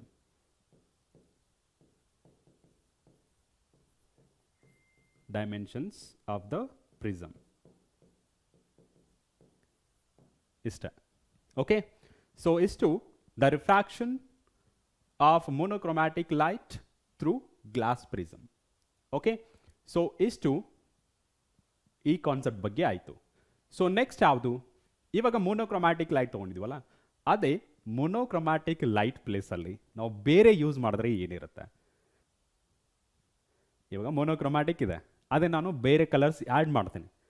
Okay, instead of ಬೇರೆ ಕಲರ್ ಅನ್ನೋದಕ್ಕಿಂತ ವೈಟ್ ಲೈಟ್ ಯೂಸ್ ಮಾಡಿದ್ರೆ ಯಾವ ಥರ ನಮಗೆ ರಿಫ್ರಾಕ್ಷನ್ ಕಾಣಿಸುತ್ತೆ? ಅದು ರಿಫ್ರಾಕ್ಷನ್ ಅಂತರ ನೋಡೋಣ. ನೆಕ್ಸ್ಟ್ ಸ್ಲೈಡ್ ನೋಡಿ, ಬೇಕಿದ್ರೆ ಸ್ಕ್ರೀನ್ಶಾಟ್ ತೊಗೊಂಡ್ಬಿಡಿ. Next one, dispersion of white light through glass prism. ಏನಿದು ನೋಡೋಣ ಬನ್ನಿ, ಸಿಮ್ಯುಲೇಷನ್ ನೋಡೋಣ. ಇಲ್ಲಿ ನಾನು ಏನು ಮಾಡಿದ್ದೀನಿ, one colour of the light ತೊಗೊಂಡಿದ್ದೀನಿ, ಒಂದೇ ಒಂದು ಕಲರ್ ತೊಗೊಂಡಿದ್ದೀನಿ. ಆ ಒಂದು ಕಲರ್ ಬದಲು ನಾನು ಅದೇ ವೈಟ್ ಲೈಟ್ ತೊಗೊಂಡ್ರೆ ಹೇಗೆ ಆಗುತ್ತೆ ನೋಡೋಣ. ಚೇಂಜ್ ಮಾಡ್ತೀನಿ. ಇವಾಗ ನೋಡಿ, ಸಿಂಗಲ್ ಕಲರ್ ಮಲ್ಟಿಪಲ್ ರೇಸ್ ತೊಗೊಂಡ್ರೆ ಈ ಥರ ಕಾಣಿಸುತ್ತೆ. Okay, single colour multiple rays, ಇದು ಬೀಮ್ ಆಗುತ್ತೆ. ಬೀಮ್ ನೋಡಿ ಬೆಂಡ್ ಜಾಸ್ತಿ ಆಗ್ತಿದೆ. ಓಕೆ, ನೋಡಿ ಬೇರೆ ಕಲರ್ ತೊಗೊಂಡ್ರೆ ಆ ಬೆಂಡಿಂಗ್ ಯಾವ ಥರ ವೇರಿ ಆಗುತ್ತೆ ನೋಡೋಣ. ನೋಡಿ ಜಾಸ್ತಿ ಆಗುತ್ತೆ, ಬೆಂಡಿಂಗ್ ಜಾಸ್ತಿ ಆಗ್ತಿದೆ ತಾನೇ. ಆ ಒಂದು ಕಲರಲ್ಲಿ ನಿಮಗೆ ಸ್ವಲ್ಪ ಡೌಟ್ಸ್ ಇದ್ದರೆ ಈ ಸಿಮ್ಯುಲೇಷನಲ್ಲಿ ನಿಮಗೆ ಕ್ಲಿಯರಾಗಿ ಅರ್ಥ ಆಗ್ತಾ ಇರುತ್ತೆ. ಓಕೆ, ನೋಡಿ ಇದರಲ್ಲಿ ಮ್ಯಾಕ್ಸಿಮಮ್ 700 ನ್ಯಾನೋಮೀಟರ್ ಅಂತ ಕೊಟ್ಟಿದ್ದಾರೆ, but the visible range is 400 to 800 nanometre. Okay, so ಇಷ್ಟಾಯಿತು. ಇವಾಗ ನಾನು ಏನು ಮಾಡ್ತೀನಿ, ಈ ಮೊನೋಕ್ರೊಮ್ಯಾಟಿಕ್ ಪ್ಲೇಸಲ್ಲಿ ನಾನು ವೈಟ್ ಲೈಟ್ ತೊಗೋತೀನಿ. ಅವಾಗ ಏನಾಗುತ್ತೆ ನೋಡೋಣ. ವಾವ್, ಏನಾಗ್ತಿದೆ ನೋಡಿ, ಏನಾದರೂ ಕಾಣಿಸ್ತಿದೆಯಾ ಈ ಪಾರ್ಟಲ್ಲಿ? ಒಂಥರ ಇಲ್ಲಿ ಕೆಳಗಡೆ ಬ್ಲೂ ಕಲರಲ್ಲಿ ಕಾಣಿಸ್ತದೆ, ಎಡ್ಜಲ್ಲಿ ರೆಡ್ ಕಲರಲ್ಲಿ ಕಾಣಿಸ್ತಾ ಇದೆ ಅಲ್ವಾ? ಏನಾಗ್ತಿದೆ ಇಲ್ಲಿ? ಈ white light splitting into 7 prominent colours after passing through a glass prism. ಅದನ್ನು ಇನ್ನೂ ಚೆನ್ನಾಗಿ ಅರ್ಥ ಮಾಡ್ಕೋಬೇಕಂದ್ರೆ ಇನ್ನೊಂದು ಸಿಮ್ಯುಲೇಷನ್ ಇದೆ, ಅದು ತೋರಿಸ್ತೀನಿ ನೋಡಿ.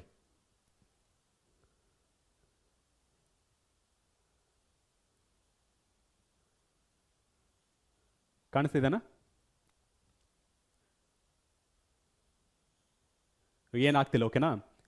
ಇವಾಗ ನಾನು ಏನಾದರೂ ವೈಟ್ ಲೈಟ್ ತಗೊಂಡು ಇದ್ರ ಮೇಲೆ ಬೀಳಿಸಿದಾಗ ಏನಾಗುತ್ತೆ ನೋಡುವ.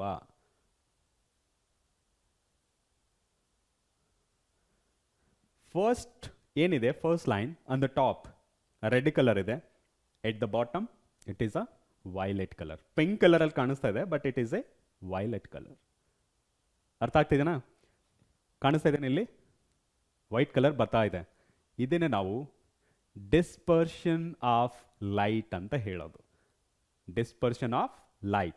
ಡಿಸ್ಪರ್ಷನ್ ಆಫ್ ಲೈಟ್ ಅಂತಂದ್ರೆ it is the process of separating 7 prominent colours of a white light.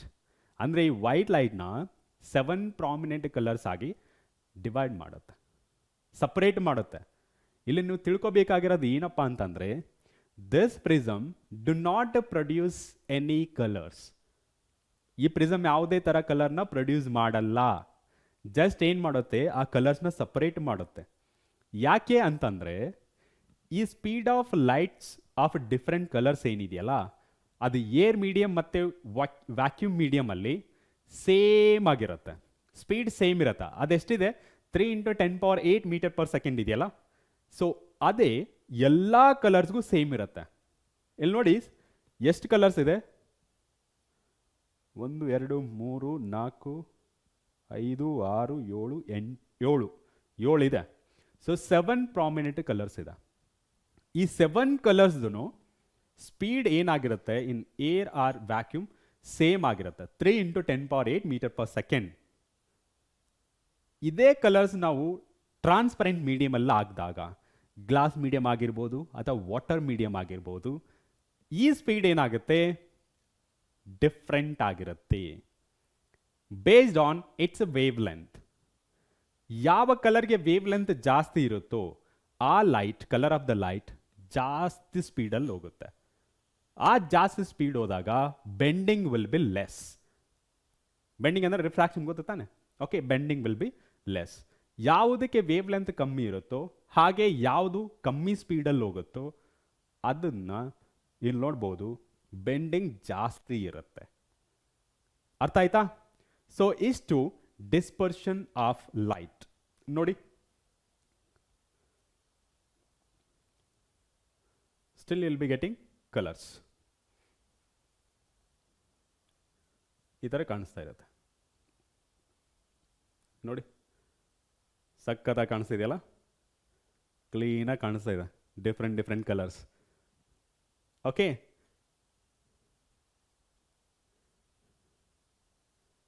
ಮಸ್ತಾಗಿ ಕಾಣಿಸ್ತಿದೆಯಲ್ಲ. ಇದನ್ನೇ ನಾವು ಸ್ಪೆಕ್ಟ್ರಮ್ ಅಂತ ಕರಿತೀವಿ. ಇದು ಸ್ಕ್ರೀನ್ ಅನ್ಕೊಳ್ಳಿ, ಈ ಸ್ಕ್ರೀನಲ್ಲಿ ಬೀಳೋ ಕಲರ್ಸ್ ಏನಿದೆಯಲ್ಲ, it is the band of different colours. Okay, ಈ ಸ್ಕ್ರೀನ್ನ ನಾವು ಸ್ಪೆಕ್ಟ್ರಮ್ ಅಂತ ಕರಿತೀವಿ. ಸ್ಪೆಕ್ಟ್ರಮ್ ಅಂತಂದರೆ it is the band of different colours. Okay, ಅದನ್ನೇ ನಾವು ಸ್ಪೆಕ್ಟ್ರಮ್ ಅಂತ ಕರೆಯೋದು ಇದೆ. ಓಕೆ, ಸ್ಪೆಕ್ಟ್ರಮ್ ಅಂತ ಕರೆಯೋದು. ಅರ್ಥ ಆಯ್ತಾ? ಏನಾಗ್ತಿದೆ, ಇದು ವೈಟ್ ಲೈಟ್ ತಾನೆ, ಇದು ವೈಟ್ ಲೈಟ್ ನೋಡಿ, ವೈಟ್ ಕಲರ್ ಇಲ್ಲದೆ ವೈಟ್ ಲೈಟ್ ಈ ಪ್ರಿಸಮ್ ಫಸ್ಟ್ ಫೇಸಲ್ಲಿ ಬಿದ್ದಾಗ ಸ್ವಲ್ಪ ಡಿಸ್ಪರ್ಸ್ ಆಗಿದೆ ನೋಡಿ, ಸಪರೇಷನ್ ತುಂಬ ಕಮ್ಮಿ ಇದೆ. ಸೆಕೆಂಡ್ ಫೇಸಲ್ಲಿ ಬಿದ್ದಾಗ ಇನ್ನೂ ಜಾಸ್ತಿ ಆಗಿದೆ, ನೋಡ್ಕೊಳ್ಳಿ ಬೇಕಿದ್ರೆ ಸಪರೇಷನ್ ಇನ್ನೂ ಜಾಸ್ತಿ ಆಗಿದೆ.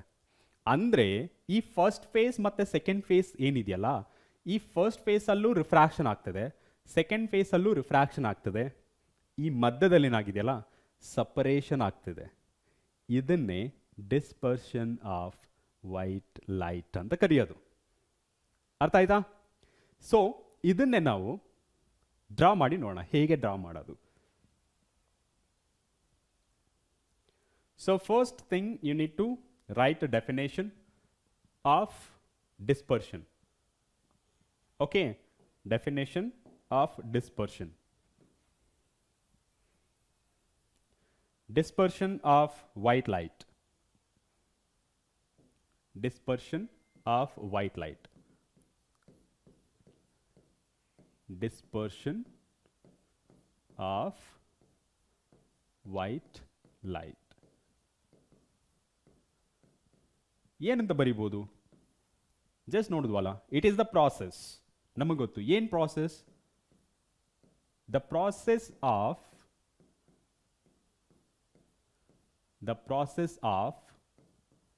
splitting or separating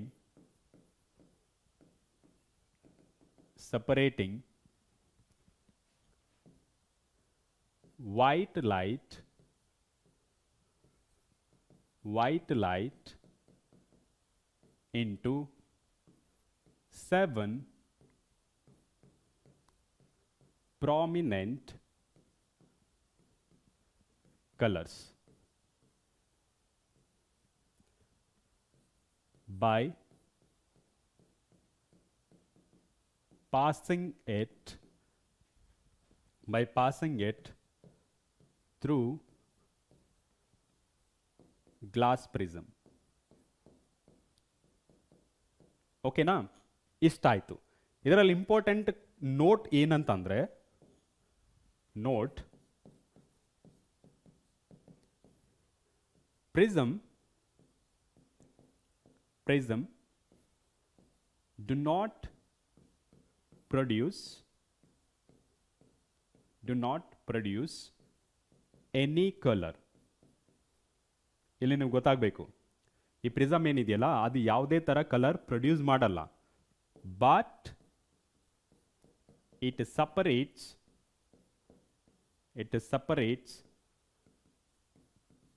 the different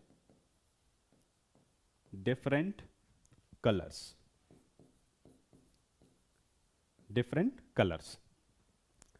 ಇಷ್ಟ ಆಯ್ತಾ?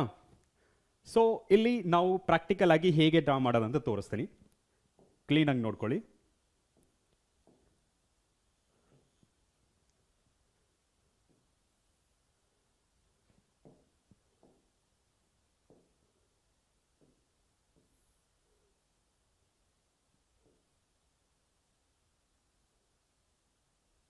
ಓಕೆನಾ? ಇದು ಪ್ರಿಸಮ್ ಆಯಿತು. ಇವಾಗ ಇದಕ್ಕೆ ನೇಮಿಂಗ್ ಕೊಡ್ತೀನಿ, ಎ, ಬಿ ಆ್ಯಂಡ್ ಸಿ. ಇದು ಪ್ರಿಸಮ್ ಆಯಿತು. ನೆಕ್ಸ್ಟ್ ಇದನ್ನ ಆಂಗಲ್ ಆಫ್ ದ ಪ್ರಿಸಮ್ ಅಂತ ಕರಿತೀವಿ. ಓಕೆ, ಸೊ ನಾನೇನು ಮಾಡ್ತೀನಿ ಅಂತಂದರೆ ವೈಟ್ ಲೈಟ್ನ ತಗೋತೀನಿ. ವೈಟ್ ಲೈಟ್ನ ತಗೋತೀನಿ. ವೈಟ್ ಲೈಟ್ ತಗೊಂಡೆ. ಇಲ್ಲಿ ಪಾಯಿಂಟ್ ಆಫ್ ಇನ್ಸಿಡೆನ್ಸ್ ಆಯಿತು ತಾನೆ, ಇಲ್ಲಿ ಪಾಯಿಂಟ್ ಆಫ್ ಇನ್ಸಿಡೆನ್ಸ್ ಈ ಪ್ಲೇಸಲ್ಲಿ ಎ ಬಿ ಫೇಸಲ್ಲಿ ಇಲ್ಲಿ ಪಾಯಿಂಟ್ ಆಫ್ ಇನ್ಸಿಡೆನ್ಸ್. ಓಕೆ, ಅದನ್ನು ಒಂದು ನಾರ್ಮಲ್ನ ಡ್ರಾ ಮಾಡೋಣ. ಆ ಪಾಯಿಂಟಿಂದ ನಾರ್ಮಲ್ ಹೇಗಿರುತ್ತೆ? Perpendicular to the surface. ಓಕೆನಾ? ಅದೇ ನಮಗೆ ಪ್ರಿಸಮ್ ಇರಲಿಲ್ಲ ಅಂದರೆ ಯಾವ ಥರ ಹೋಗ್ತಿತ್ತು? ಇದು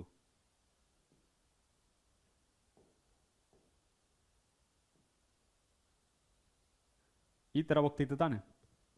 ಈ ಥರ ಹೋಗ್ತಿತ್ತು. ಬಟ್ ಏನಾಗ್ತಿದೆ ಇಲ್ಲಿ, ಈ ಥರ ಹೋಗೋ ಬದಲು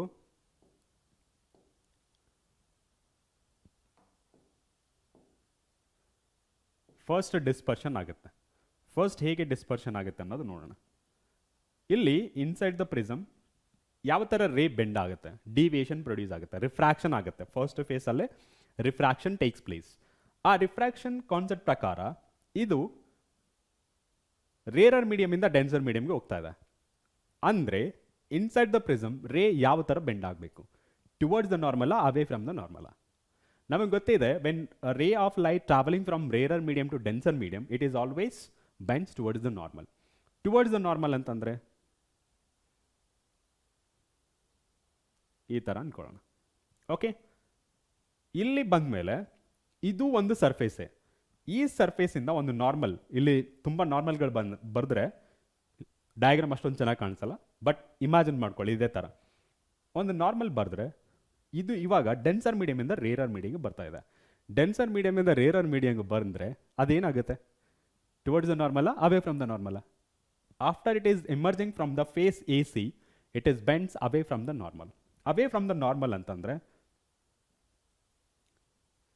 ಈ ಥರ ಆಗುತ್ತೆ. ಓಕೆನಾ, ಈ ಥರ ಆಗುತ್ತೆ. ಓಕೆನಾ. ಸೊ ಅದೇ ರೀತಿ ನೆಕ್ಸ್ಟ್ ಏನಪ್ಪ ಅಂತಂದರೆ ಲೀಸ್ಟ್ ಬೆಂಡಿಂಗ್ ಯಾವುದಾಗುತ್ತೆ ಅದನ್ನು ನೋಡ್ಬಿಡೋಣ.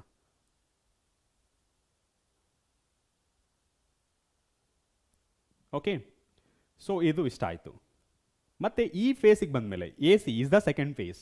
Again it bends towards the normal or away from normal, away from normal. Away from normal ಅಂತಂದರೆ ಇಲ್ಲಿಂದ ಈ ಥರ ಬೆಂಡ್ ಆಗುತ್ತೆ. ಓಕೆನಾ, ಇಷ್ಟ ಆಯಿತು. ಇನ್ ಬಿಟ್ವೀನ್ ಯಾವ್ಯಾವ ಕಲರ್ ಇರುತ್ತೆ ನೋಡೋಣ. ನೆಕ್ಸ್ಟ್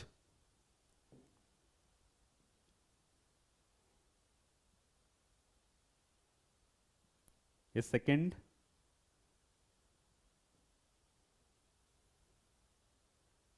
ಈ ಥರ ಬರುತ್ತೆ. So next colour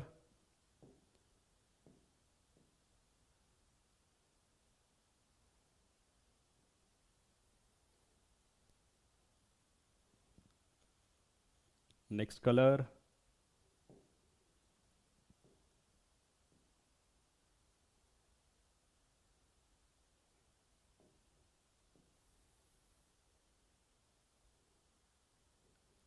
next color,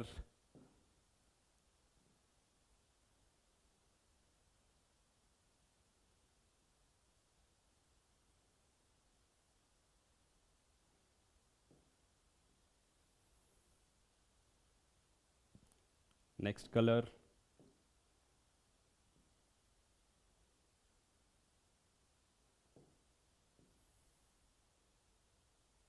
ಈ ಥರ ಬೆಂಡ್ ಆಗುತ್ತೆ. ನೋಡಿ ಎಷ್ಟು ಕಲರ್ಸ್ ಇದೆ, 1 2 3 4 5 6 7 7 ಕಲರ್ಸ್ ಇದೆ. ಓಕೆ, ಸೊ ಈ 7 ಕಲರ್ಸ್ನ ನಾವು ಒಂದು ಸ್ಕ್ರೀನ್ ಅಂತ ತಗೊಳ್ಳೋಣ. ಸ್ಕ್ರೀನ್ ಯಾವ ಥರ ತಗೊಳ್ಳೋಣ ಅಂತಂದರೆ ವೈಟ್ ಸ್ಕ್ರೀನೇ ತಗೊಳ್ಳೋಣ. ಯಾಕೆ, ಎಲ್ಲ ವಿಸಿಬಲ್ ಆಗಬೇಕಲ್ಲ.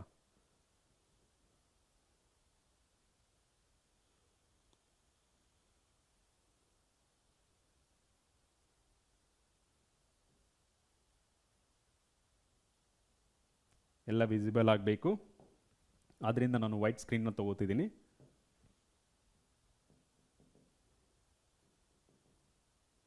ಇದು ಸ್ಕ್ರೀನ್. ಓಕೆ, ಸೊ ನೀವು ನೋಡಿ ಇದು ಇನ್ಸಿಡೆಂಟ್ ವೈಟ್ ಲೈಟ್. ಓಕೆ, ನಾನು ವೈಟ್ ಲೈಟ್ ಅಂತ ತಗೋತೀನಿ.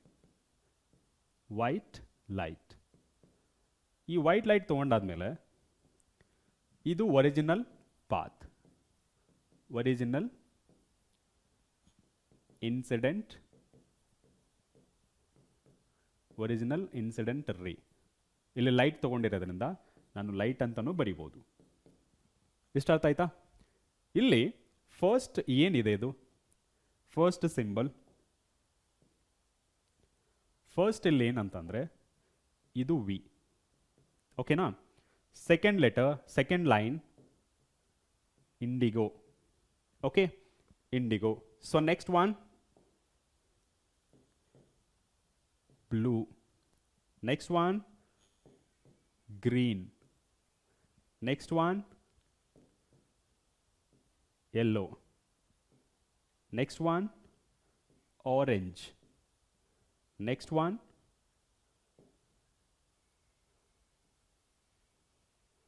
red. ನೋಡಿ ಇಷ್ಟು ಸ್ಕ್ರೀನ್ ಮೇಲೆ ಬೀಳ್ತಾ ಇದೆ.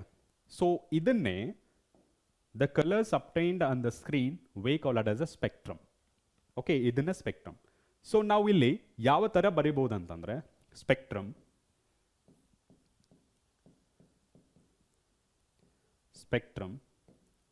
it is the band of colors obtained on the screen. Okay, it is the band of colors obtained on the screen. ಇದನ್ನ ನಾವು ಸ್ಪೆಕ್ಟ್ರಮ್ ಅಂತ ಕರಿತೀವಿ. ಈ ಸ್ಪೆಕ್ಟ್ರಮ್ ಅಲ್ಲಿ ಯಾವ ಬ್ಯಾಂಡ್ ಕ್ರಿಯೇಟ್ ಆಗಿದೆ ಅದನ್ನು ಬರಿಬೇಕು ತಾನೆ. ಯಾವ ಬ್ಯಾಂಡ್ ಕ್ರಿಯೇಟ್ ಆಗಿದೆ? ಫಸ್ಟ್ ಒನ್ ಬೇಸ್ ಇಂದ ನಾವು ತಗೋತಿದ್ವಿ ವಿ. Okay, second one indigo, third one blue, fourth one green, fifth one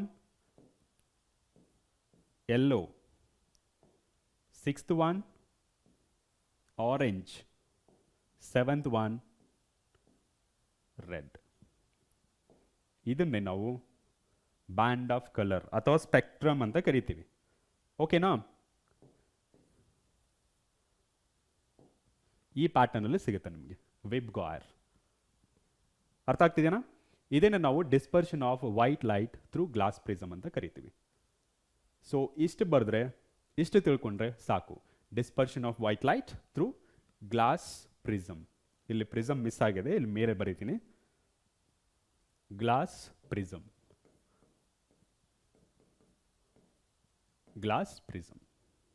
okay, so ಇಷ್ಟ ಆಯಿತು. ನೆಕ್ಸ್ಟ್ ಯಾವ ಕಾನ್ಸೆಪ್ಟ್ ಇದೆ ನೋಡೋಣ. ನೋಡಿ, ಸ್ಕ್ರೀನ್ ಶಾಟ್ ತೊಗೊಂಡ್ರೆ ತಗೊಳ್ಳಿ. ಇದು ಸ್ಪೆಕ್ಟ್ರಮ್ ಡೆಫಿನೇಷನ್. ಸ್ಪೆಕ್ಟ್ರಮ್ ಅಂದರೆ ಏನು ಅಂತ. ಓಕೆ, ಸ್ಪೆಕ್ಟ್ರಮ್ ಅಂತಂದರೆ it is the band of colours obtained on the screen.